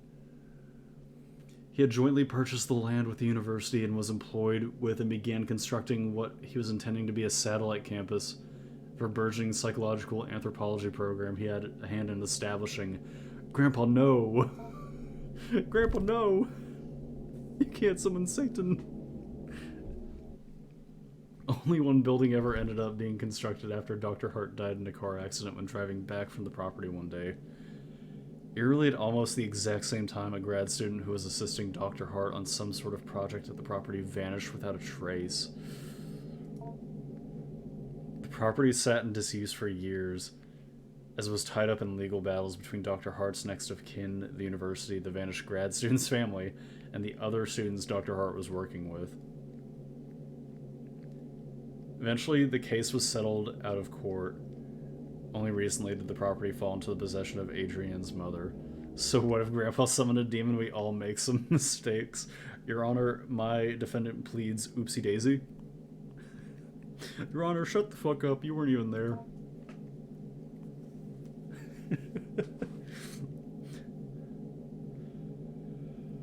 He's summoned Legion and and left it in this like house in the woods. I wonder, is this... So are we, like, talking...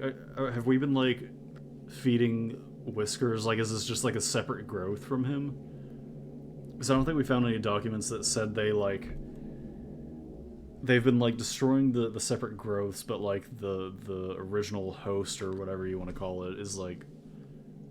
I think that might be, like, what we're talking to. Obviously, I was not going to relay this whole tragic story to Adrian, who, for all I know, believes her grandpa to still be living in the basement of his home. Oh, God. Besides, I thought she might already know all of this. Perhaps the elaborate story she was constructing was her own way of escaping the morbid details of a life. Or perhaps lives cut short by a cruel force of fate, and the cynical adults who squabbled in the aftermath. I determined perhaps the storytelling she was and continues to engage in should not be encouraged by me, at least not in the way I went about it before, where I made active inquiries into her strange fantasy of a semi-sentient ball of skin. When I saw Adrian, I did not bring up her grandpa or ask questions about his growth. Adrian could not stop talking about it, however. I had no choice but to weather her bizarre and enthusiastic effusions about her new best friend. Adrian, maybe we can talk about something else. I'm not sure I'm following you exactly. He's gotten so big. He has so many whiskers that come out and I can see them move around when I think about him. I'm not sure what you mean. I'm so happy Grandpa's back. He's so much cooler than Mom and Dad. Once again, for what it's worth, I've put down the story she told me as best I could.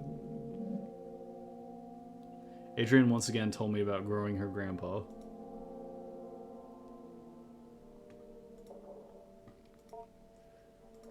Still going.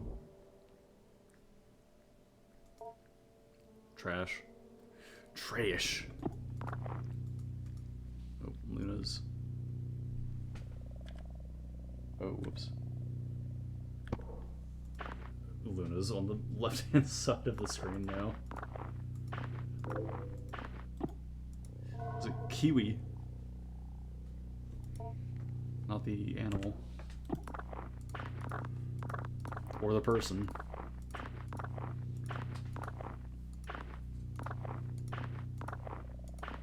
Oh, there's something else here. Nope. Bulbous growth is still there, still dark.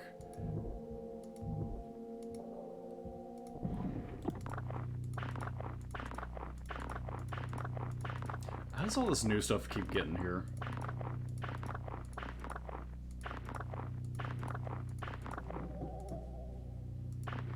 It's like a tie and like a shirt, maybe?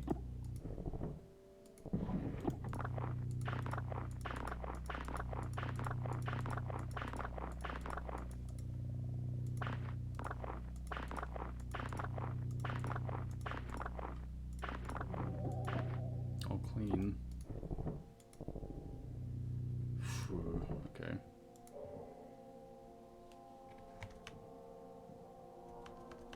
Just 1 second here.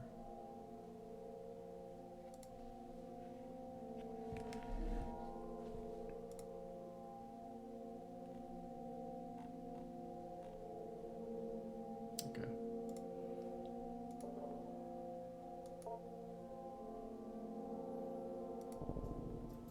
Painting still normal. Oh, apple? Potato.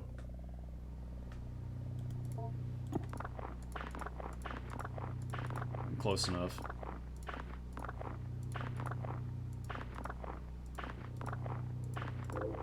Oh. Life. Oh. We're going to teach Grandpa the idea of the self. We're going to teach Grandpa the transcendental argument.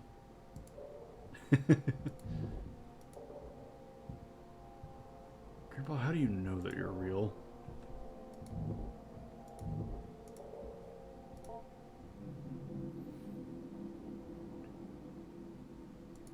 We gotta feed him 3 things now.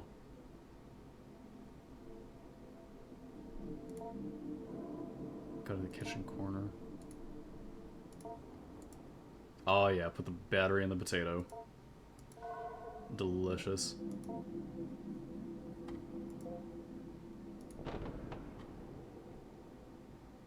It's like a moldy pear. It looks edible. I don't know. Strawberry. Okay.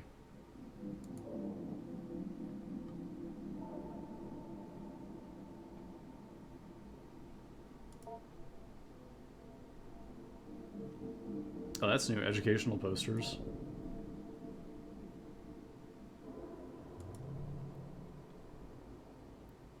Family...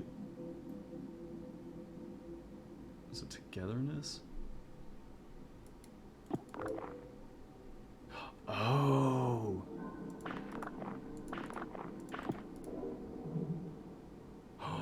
Procedures regarding disposal, internment. Oh! Oh, good call, dude.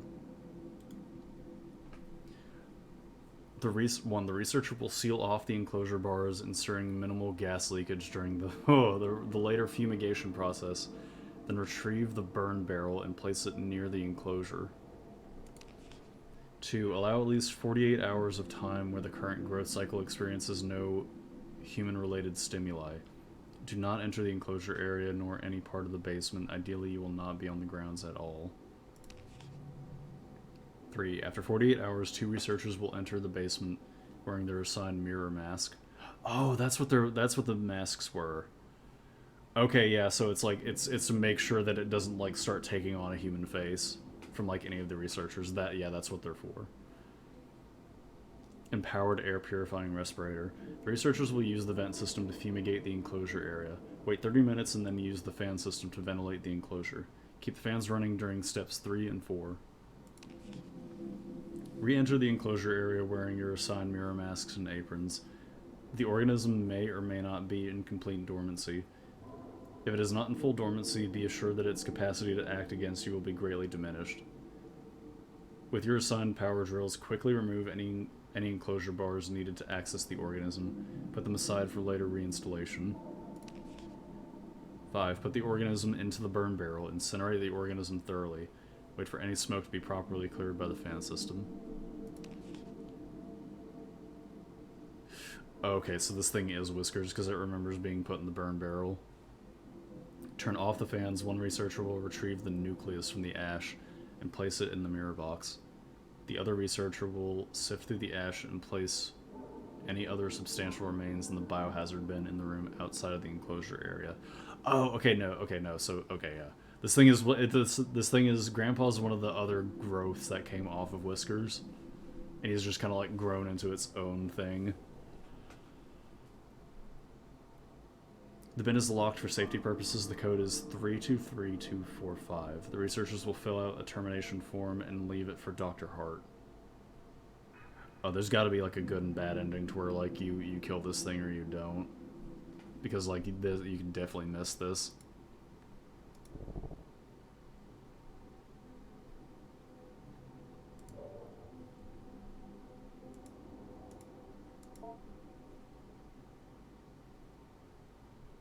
Which one is the good ending?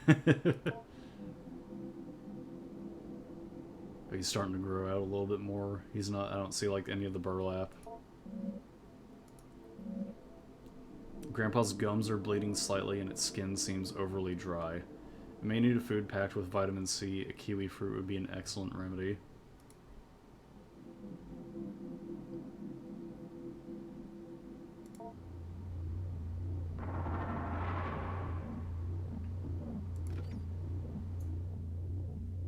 Let's give it the concealed battery first. An appealing item.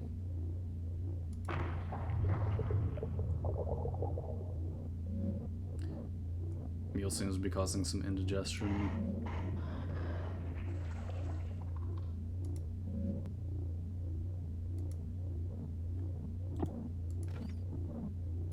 Let's give him a kiwi.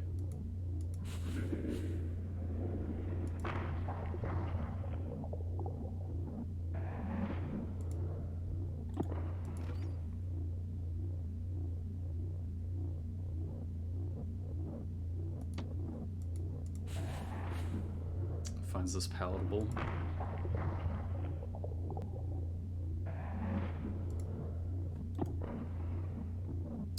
I think it was 3. Yeah, it was 3 this time. A brown strawberry. It is as hard as a rock. Jesus. Seems indifferent. How's it feel about strawberry? So we'll satiate the hunger, but that is all. Okay.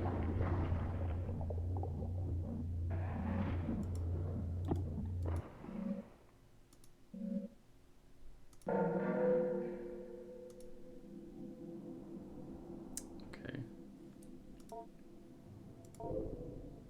Oh, there it is. A bit rusty, but perfectly usable.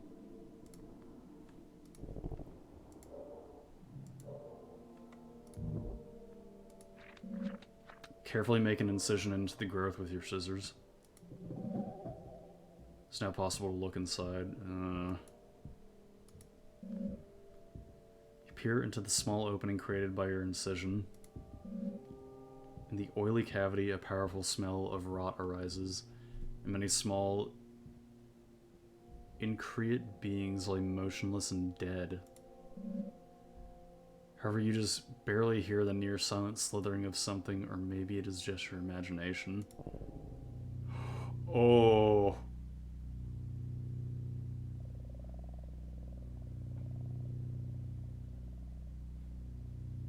Oh, I don't like that. Oh, don't pick them up. No. Oh, I gotta move. Oh.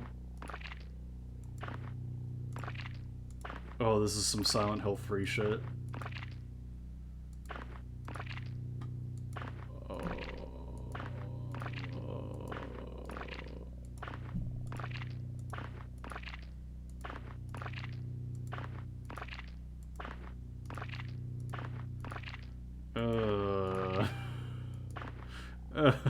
I don't like it.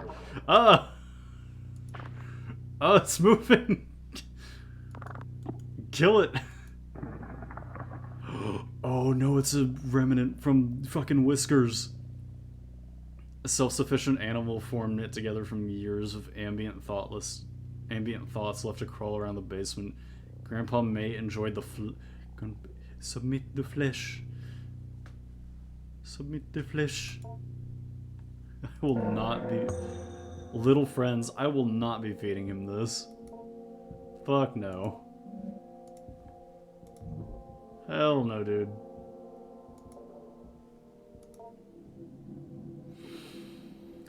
Ugh.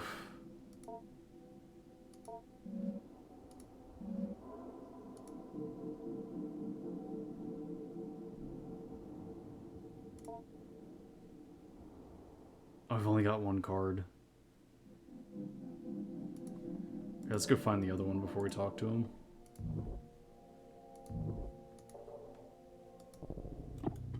Yeah, we didn't clean this pile out. Indecision.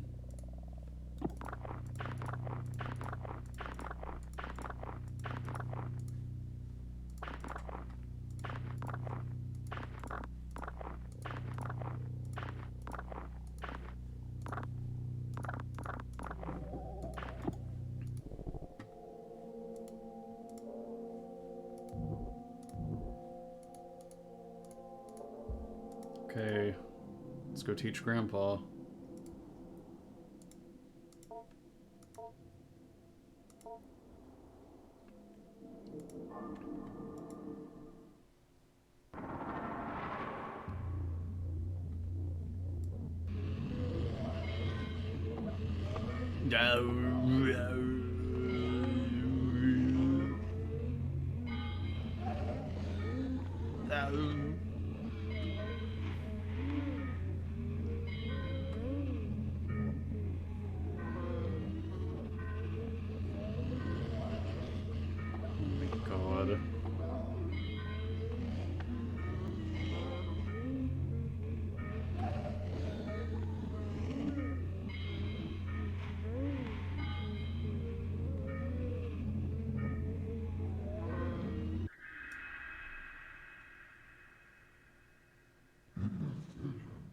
Ooh, that one was really close. Oh no.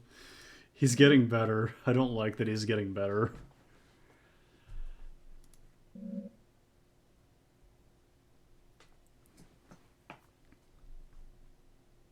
Vocalization module theory of mind. Articulation problems, possible trouble with diphthongs. You're introducing the latest growth of Whiskers to more subtle social cues and testing its ability to judge mental states of participants in the conversation. Curious if the study corner refreshes each week. I can check. I think the study corner is just to like go back over your notes, but you can see. The semantic content that flows to Whiskers via its psi field is still becoming muddled and slipped without distinction into conversation, although our intention of instilling in it is a solid theory of mind will perhaps make it begin to understand that we do not know what it knows or know what we are without our control sending to it. When we think a theory of mind seems to develop as part of its maturation process, in order to hunt sapient beings, it must be able to deceive them. In order to deceive, it must be able to make certain metacognitive judgments. For example, if their deception appears to be working, or how one ought to be deceived. We may never see it develop a theory of mind anytime soon, as Dr. Hart has disallowed a cycle of Whiskers growth to live into the beginnings of maturity.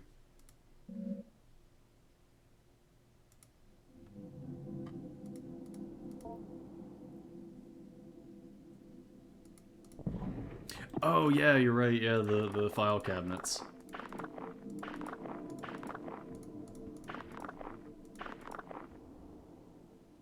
Oh, it's Bill.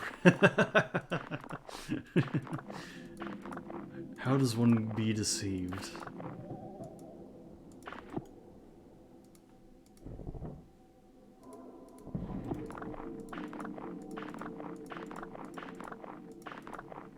I don't think it looks like it doesn't.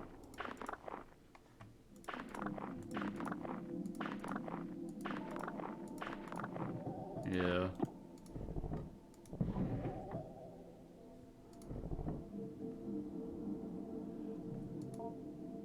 And that just lets us look over the documents.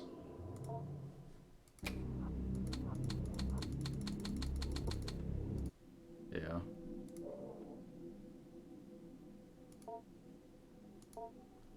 Life.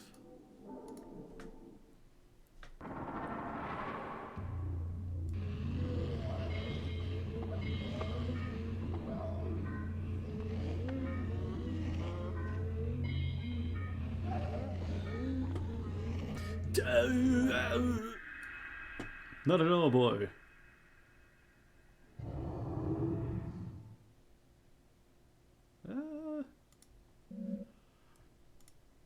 He's kinda got it. Concept formation. General pronunciation comments, none. At week 3 of growth, number 24, Whiskers appeared to recall some information from a previous growth cycle. We cannot be sure that this was really the case. For all we know, what we interpreted as it recollecting this information was really it drawing semantic content from one of our recollections of it and redeploying it without rationality and contextualization. Oh, that's a weird idea. It's like retrieving its own memory from like other people's memory of its previous formation. That's strange. Okay.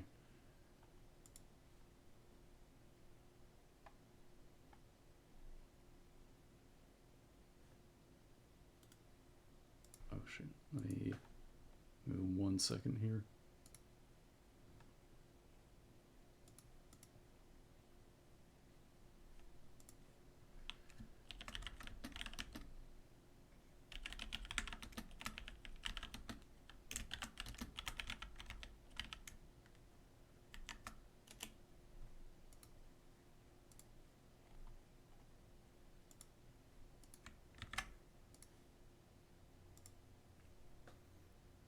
Interesting thought to reconstruct memories from others' perspective of the same memory. Yeah.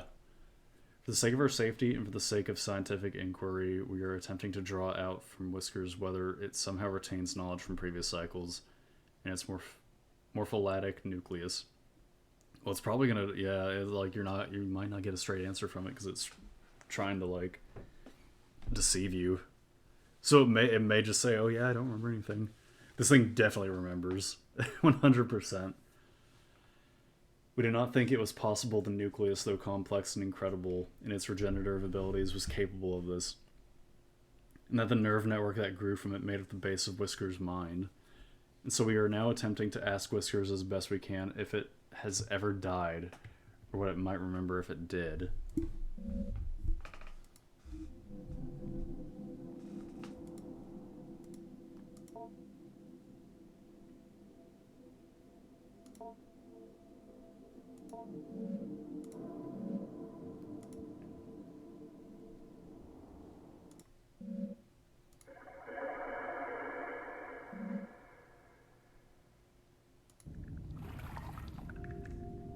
It's gotten bigger.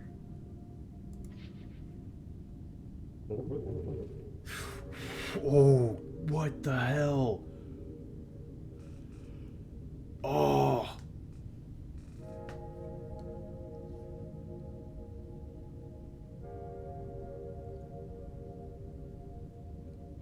Grandpa still struggles somewhat to speak due to its underdeveloped tongue, mouth, and jaw. However, it manages to rasp out an answer. Hunger is not enough. On the walls of the cave, the Auroch can be hunger transformed. Desire is fulfilled by pain.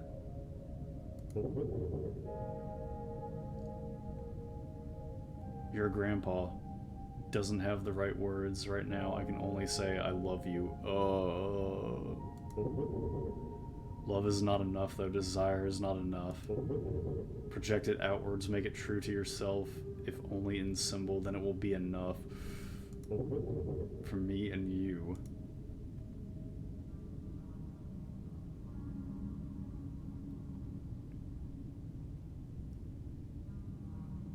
Guys, I think we need to kill Grandpa.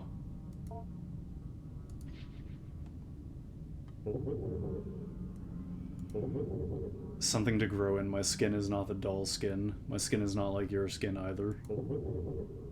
I can still feel your eyes on me inside my shell.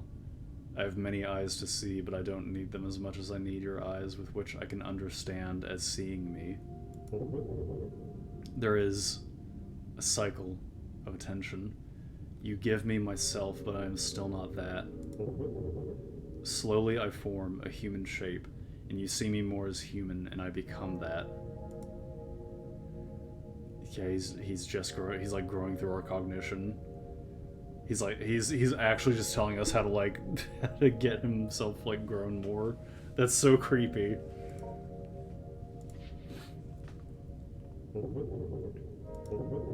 They kept putting me in a box, sleeping and then set a light. And then in a box in the corner in the darkness. Most of you couldn't read then.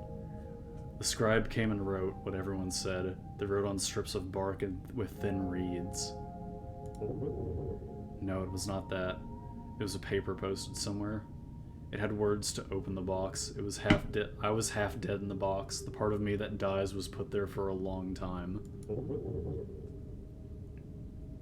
That part of me and other things they threw in. A refuse pile. Papers they discarded.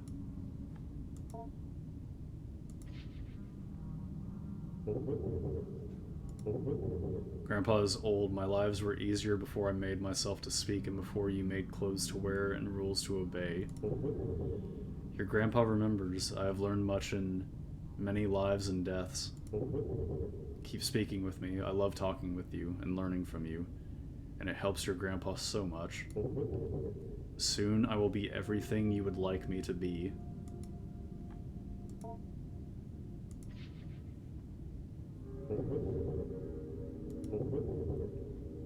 The little ones, they grew like seeds off my skin, worms fall off my body. Thoughts falling off of me, dreams put there by others. When I was under the ground, I made only very few. Shepherds walked through the grave, and I saw them lusting for their wives, and my skin made their loving faces. I called them out into the darkness with their loved voices. One by one, I took their shapes and their skin and blood. That was a time ago before stone buildings, before the orders of angels and words and symbols. It's a demon. It's a demon. It's a demon. Grandpa's a fucking demon. I'm sorry, Grandpa's thinking, but there's a little left over from the others too. I'm still hungry for flesh, part of me is. I would even eat one of them that fell off of me. I can't help it. They grow off of me, they fall off and grow in the dark, grow around me.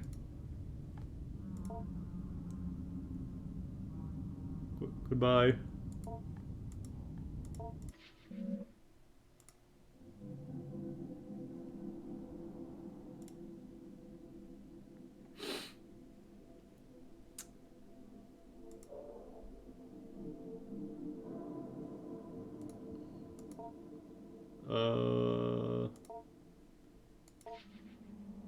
Yeah. Okay, man. Yeah, I drew people out into the woods by mimicking their loved ones' voices, and I stole their skin. Do we know where the biohazard bin is? No, but we have the code for it. I'm going to guess that it's in the dark corner because that's where he said he was put. Like he said he was his past other selves and the papers were put into a box in the dark. So I'm pretty sure it's in the corner and we need a light.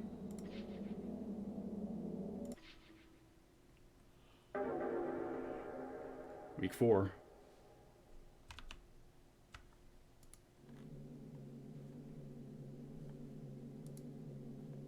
Oh, what is this? Hold on.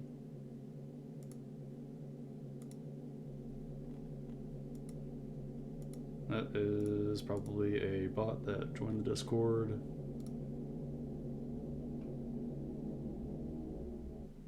Yep, it is. Okay, I'll give me 1 second here.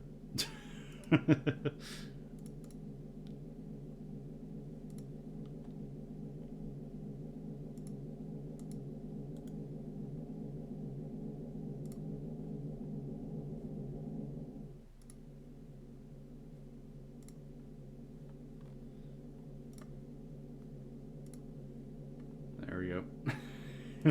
Alright.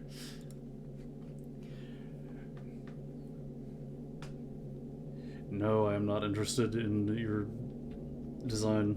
Please go away. The time I have to spend compiling an evaluation on Adrian is almost up, and I still can't say what to make of her changes in mood. It is of course the case that children of Adrian's age are nowhere near finished learning and growing. I may have to simply be happy that Adrian was able to improve her attitude. However, something in the odd and occasionally grotesque stories she continues to bring up to me still strike me as meaningful. How's your week been, Adrian? Grandpa's almost ready. He's almost finished. Well, sort of. Ah.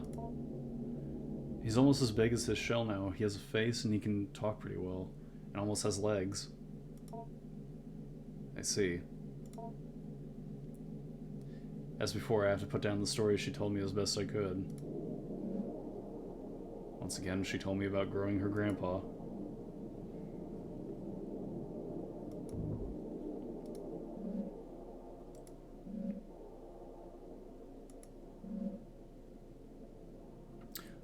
Oh, are there more? Oh god, there's more in here?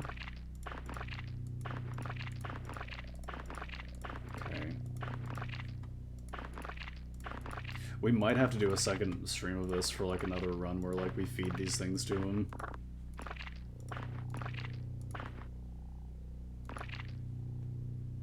Is the chair knocked over now? Is it always like that? I think it was always. I think the chair was always like that. Because there's this corner and there's another corner with a chair. Yeah, there's the corner with the chair that's upright, and then there's this one that hasn't knocked over.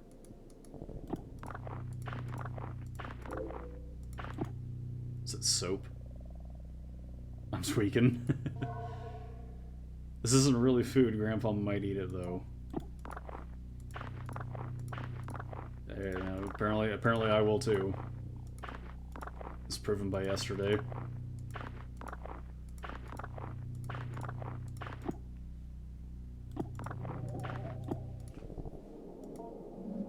Yeah, this is where I think the biohazard bin is.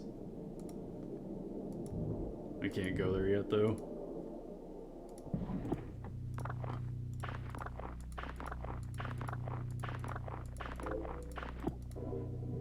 Meaning.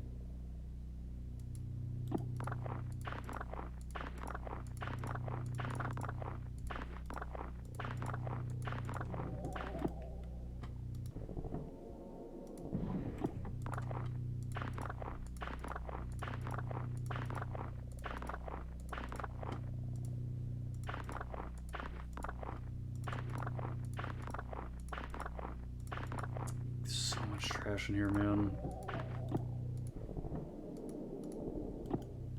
Not in this one, though. There's a new... Oh, that's a new bulbous growth. That was not there before.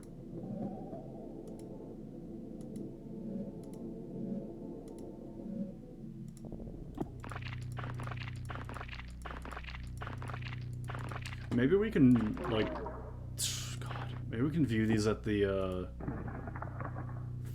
at the, study corner. Yeah, we're not feeding Grandpa, the flesh.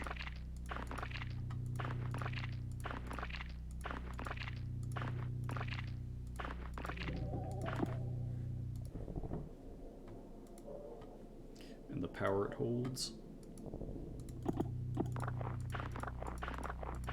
Submit the flesh. Deliver a sacrifice. Bread? Flatbread. This is probably moldy as all hell.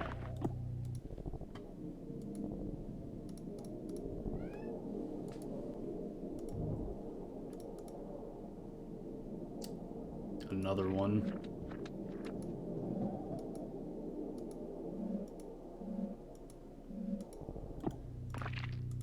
Why are there so many of them now? They say... He says they keep falling off of him. So I guess, like, the bulbous growth is, like, one of these things that, like, just grows or something. He's probably gonna be out of his shell when we walk in there.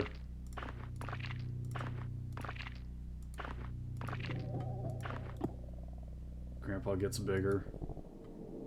Yeah, Grandpa gets bigger, more bulbous growths appear in the basement.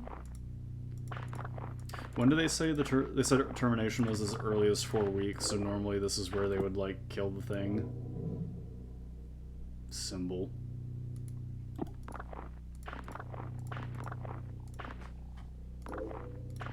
Nope. Mushroom.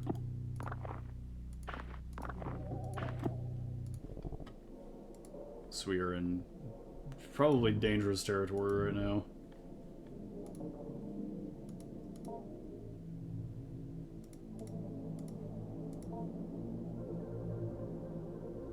Why is it music like that?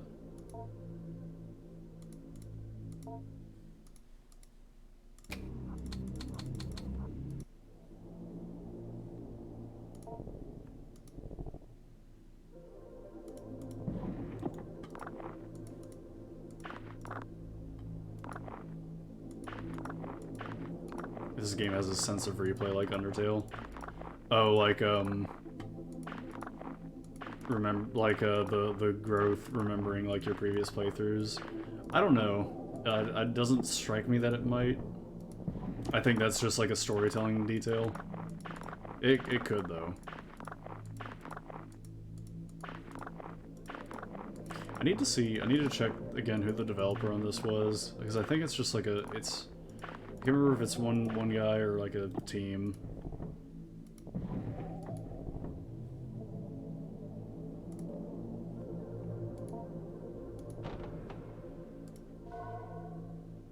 Apple.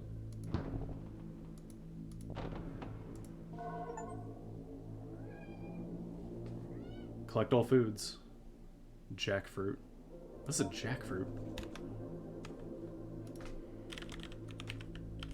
What?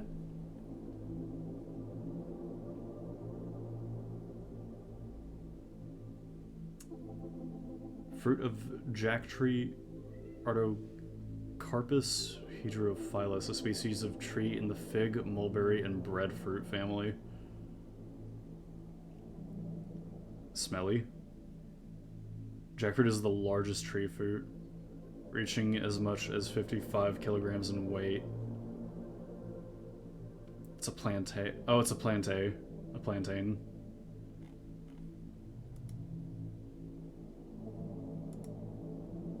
Huh. Oh, it's one of those fruits where it's like got the it's got like the outer shell and then like the kind of like little, here, let me pull it up on the stream here.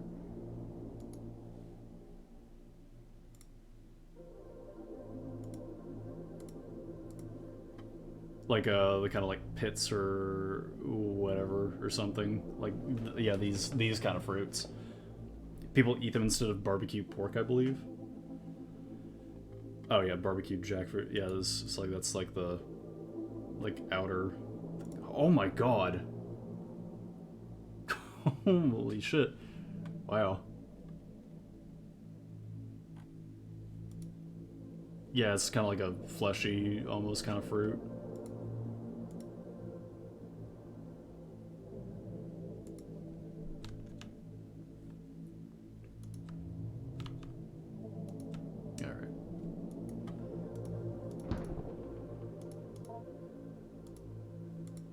Do we even have any? Oh, but we gotta borrow soap.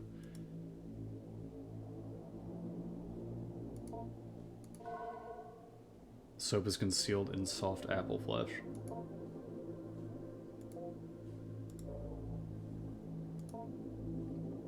Oh. Hi. Seems fatigued and almost anemic. Some of its spines appear brittle. Perhaps it would be more cooperative if fed an iron-rich meal like meat. Oh, yeah. Cicero's hungry. We're not gonna do that.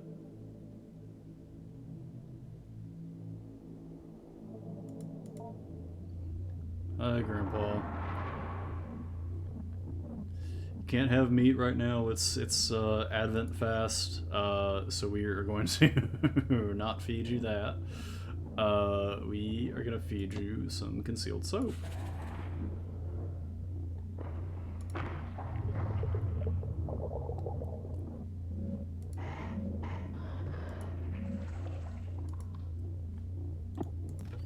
Okay.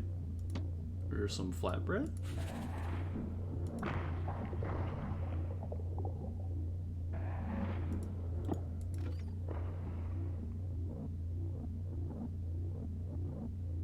You think maybe the jackfruit will be a good replacement for that? We really are just making Grandpa vegan. We're just straight up making this monster vegan. He's fucking dying from it.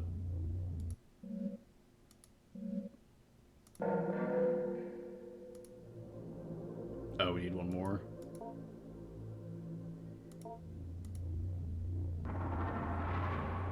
Just give him some, like, I don't know, beans or something.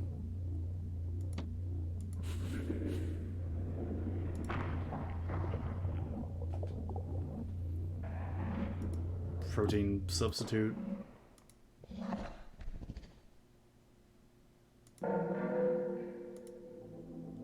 There we go.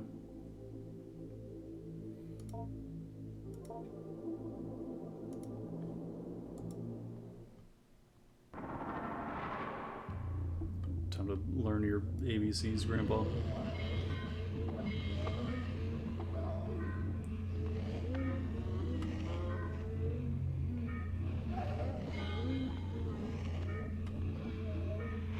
He's kind of starting to look like a one of the plant guys from a Lethal Company now.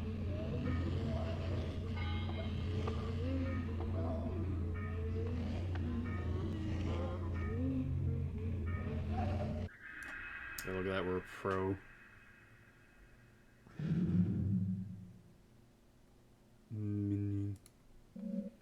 Mini.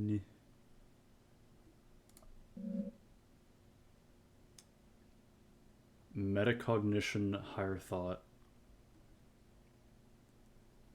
We further delve into abstraction with Whiskers, partially or perhaps for the most part, for the purpose of determining the origin of its recollections that precede its death. Dr. Hart has begun to theorize that in the process of death, the structure of Whiskers is compressed back into the morpholytic nucleus, and then later, upon re-establishing the nerve netting that is laced through its spines, is slowly reassembled and redeployed as needed. I do not think this is the case, for I can plainly see that for growth cycles in which Whiskers is not receiving our pronunciation and vocabulary lessons, that its capacity for comprehending its environment is greatly diminished. And in the simulated conversations we carry out, Whiskers struggles greatly or else does not participate. Okay, so it doesn't remember most of its memories prior to death, I think. In any case, we will press on with our lessons and heed Dr. Hart's caution regarding terminating the growth cycle before Whiskers' allotted growth time passes. Or if it appears to be becoming just a little too competent at appearing human.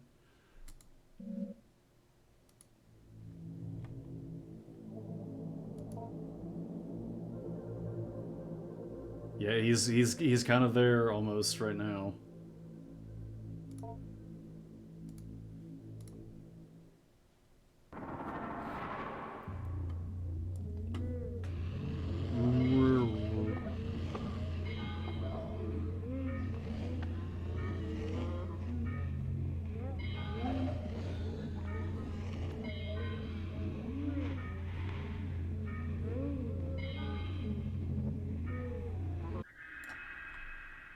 How's his pronunciation?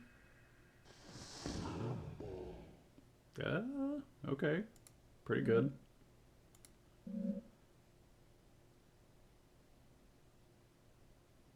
Oh. General pronunciation comments, there's nothing. Module comments. There appears to be nothing written here, or if there was, it was thoroughly erased. Oh.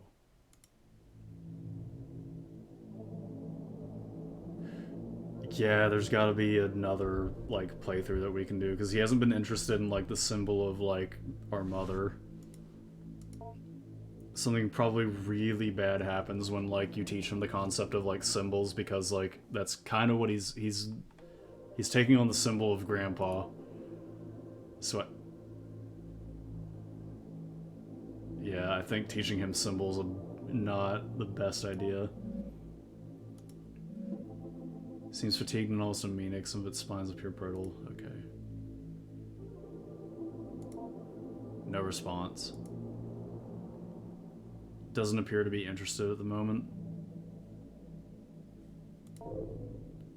Oh! There it is.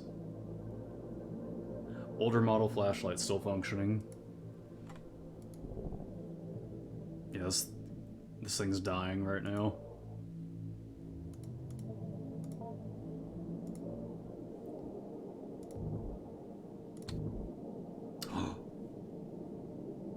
Oh, the waste bin.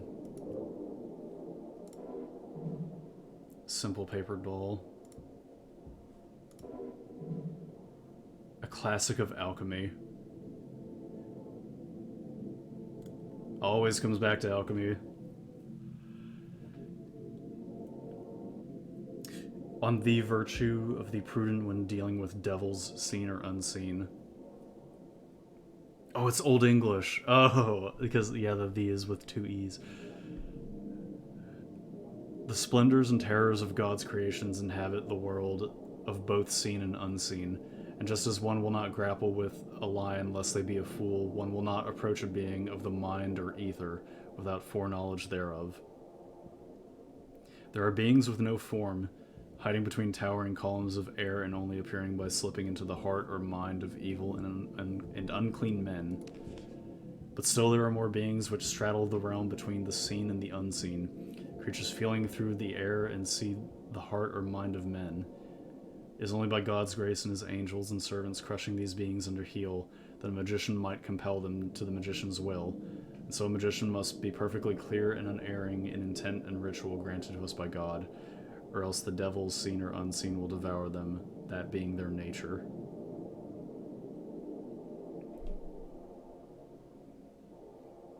Oh my god, Dr. Hart is just straight up doing alchemy. It's like hidden behind like the way everything's written, it's hidden behind like academic speech, but like yeah, this is straight up alchemy.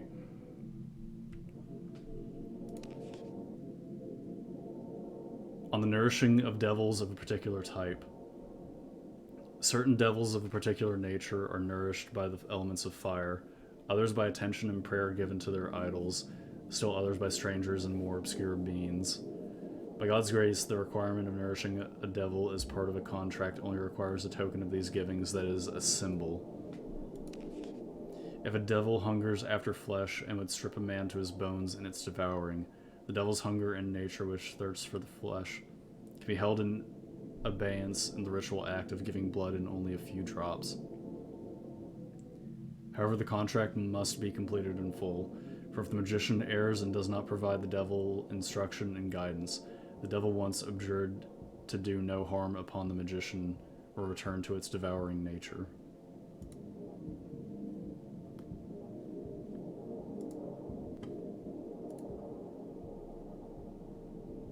Ooh. What was the code?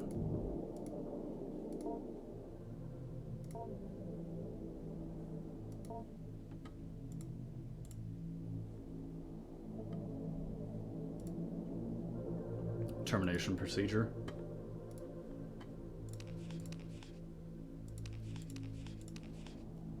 Three, 243-245.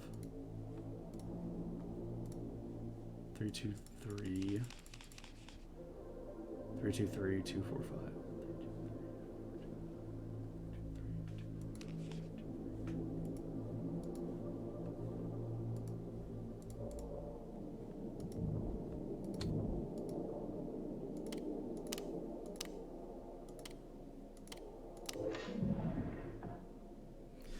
The lid unlocks, and with some effort, you move the heavy lid off the bin. Oh. There's Whiskers.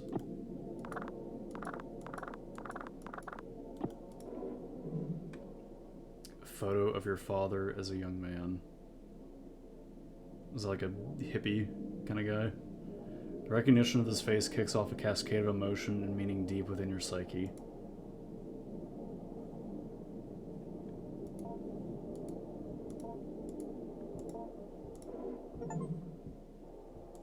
Collect every document.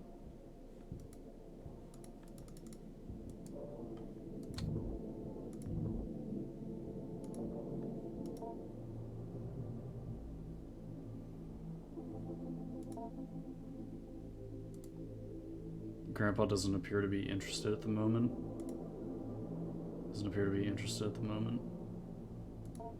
No response.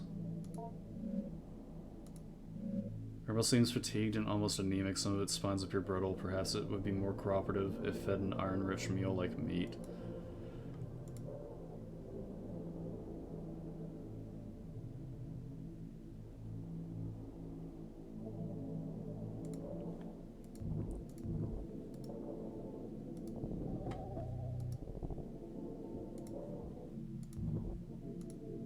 Check the rest of the basement one more time.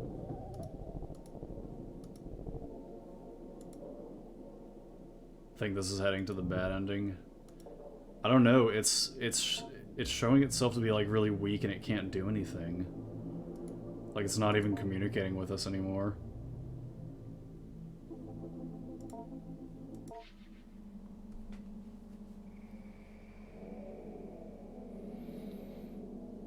Because if it was moving around a lot more, like I'd be more worried. I think it's just I think Grandpa's just dying.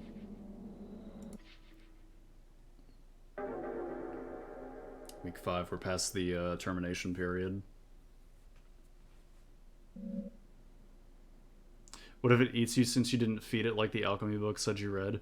Well, so the scientist's document said like not to like whatever we do, don't feed it any like animal product or any meat.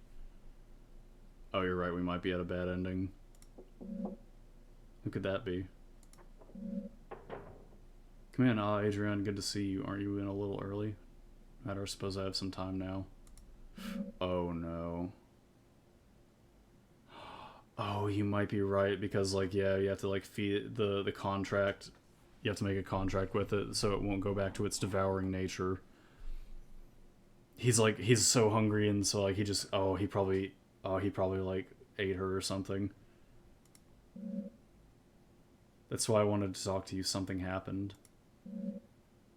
Oh, it happened. Nothing bad, I hope.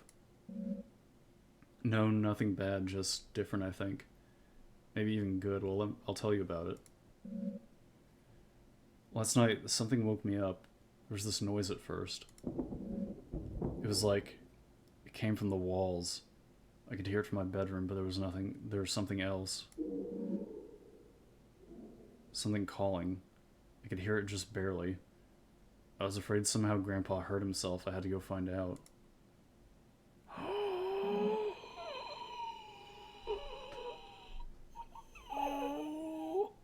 Oh no! Oh, Grandpa's out! Oh yeah, Grandpa's out. I went downstairs in the vent. The place where I first found Grandpa, or what I grew him with, was open. Do you remember how I told you about the vent in the ceiling behind the bars? I was thinking he had climbed up into it. He had gotten so big he could have done that. Maybe he had gotten trapped somehow in the vent. I had to go see. No. Oh. I got inside. I heard the calling again more clearly this time. Grandpa was definitely in the vent somewhere. I could feel him hearing my thoughts. I got that weird feeling. A sense in the air. I had to go forward. Oh, fuck this. Oh. As I moved in closer, the vent had stuff in it, the kind of slimy, hairy stuff Grandpa would leave around a lot. Oh, the trash. He was definitely close.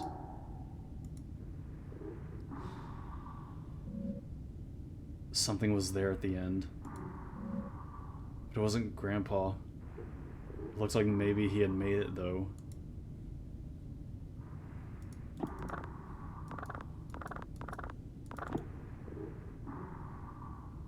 It's one of the growths. What the fuck?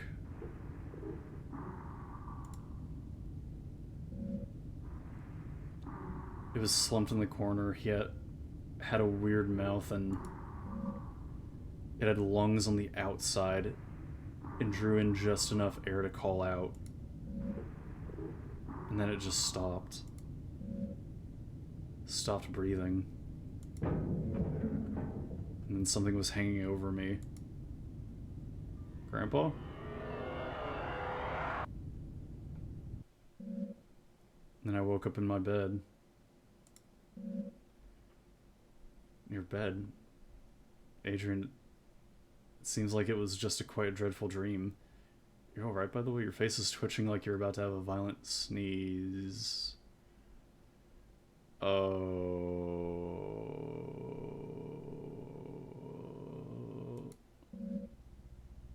I'm fine. It's just Grandpa. You see, it took me a little while to figure out, but oh no. Later, when I was brushing my teeth, I saw one of Grandpa's whiskers poking just out of the space under my eye. And I started to remember how in the vent he hid inside of me. It was so fast I could barely remember, but soon I started to feel him sliding around in my head. Behind my forehead and behind my eyes and nose. It doesn't hurt at all, it's just ticklish. I'm glad I can be with him. Oh, I can feel him now. I think he wants to meet you. Part of him is moving down my arm. Oh. I'm starting to get worried, Adrian. You really should not be twitching like this. I should walk you to the nurse's office. Come on, let's go. You should really meet him. I've told you so much about him here. You doing? Adrian, you're starting to look very ill. Please, just wait. Just stay still. He's gathering, waiting at my fingertips. Oh. Oh. Why do you look like that? You don't have to be afraid. Look. Oh!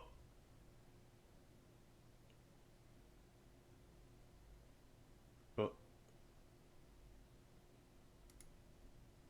Oh.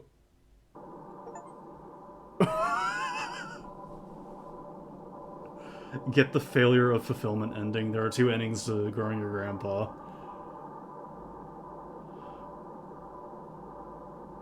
Oh! Alright. Very cool. Yeah, okay, multiple people. Wow, okay. I thought we were gonna be fine by not feeding him any meat. Okay, listen to the alchemy book, don't listen to scientists, because science is a bitch sometimes. Sometimes, science is wrong. Oh, these are patrons. Yeah, this is fucking great. Oh my god. Yeah, we're definitely doing a second run of this. It'll have to be some other time, but yeah, I'm gonna do a second run of this. Oh god, the writing is so good because it like does not lesson learn nerds know nothing. True. Oh man. Yeah, no, the writing for like the logs from the scientists like really reminds me of SCP, just like the very cold like academic language. Is like it's really hard to like keep up writing that stuff because it's like you have to like make sure that like people playing it like know what's going on in the note, but like you want to make sure that you're immersing them in it and like no, this is written by like a science undergrad. Warning, this game contains elements of body horror and gore. Really? Really? You don't say. Growing my grandpa. That's awesome. This is a great game. Let's see if Vesper is still streaming. That's who introduced me to this. Like, fantastic. Ah, no.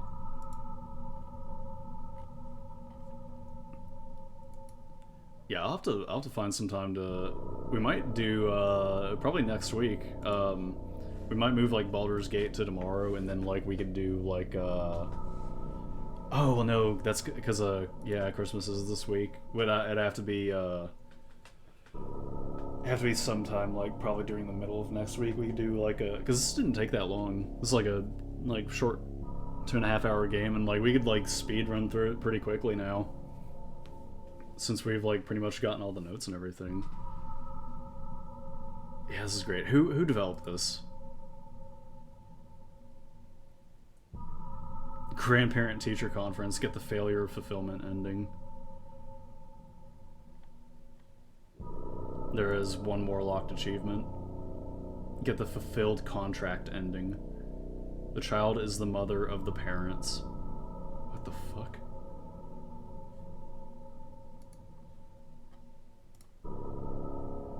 Yeah, let's see. It's developed by Yames. Yeah, great game. Like only $5. Yeah, the dolls. Let's see. What else did he? This is the only game he has listed on Steam, but the trailer says that he developed creator of Water Womb World and Discover My Body. What the fuck? Those are some names.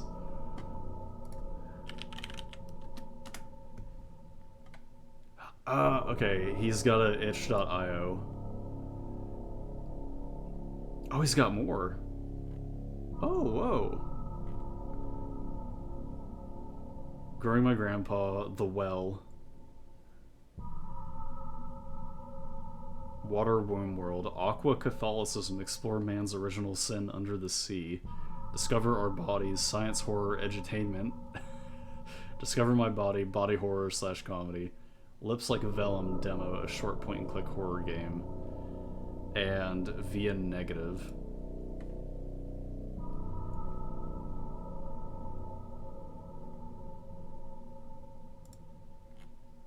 Wow.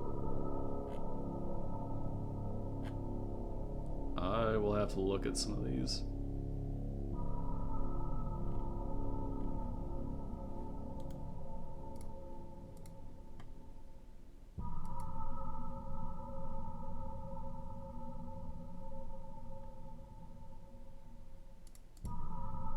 Yeah, who is it? I'm like, I feel like this is like a rabbit hole. We can like go into like see who this dude is. Games.info.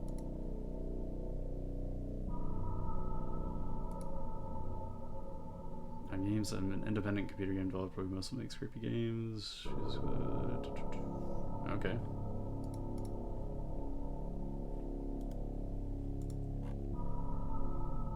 Huh.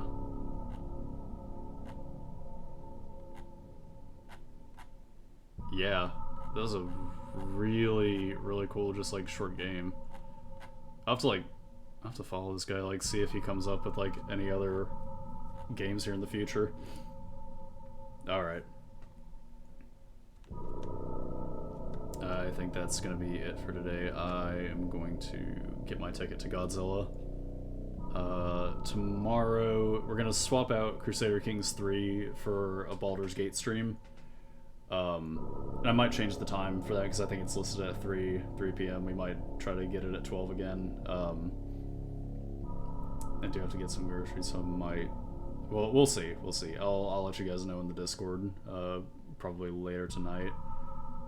But probably gonna move it back to noon. All right, let's find somebody to raid here.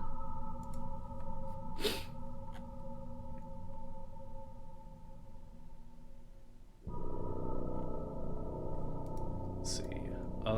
We have.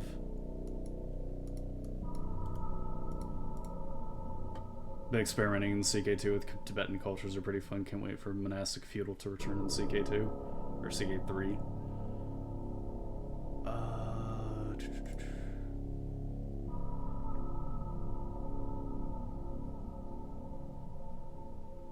Oh, Xeraph's streaming.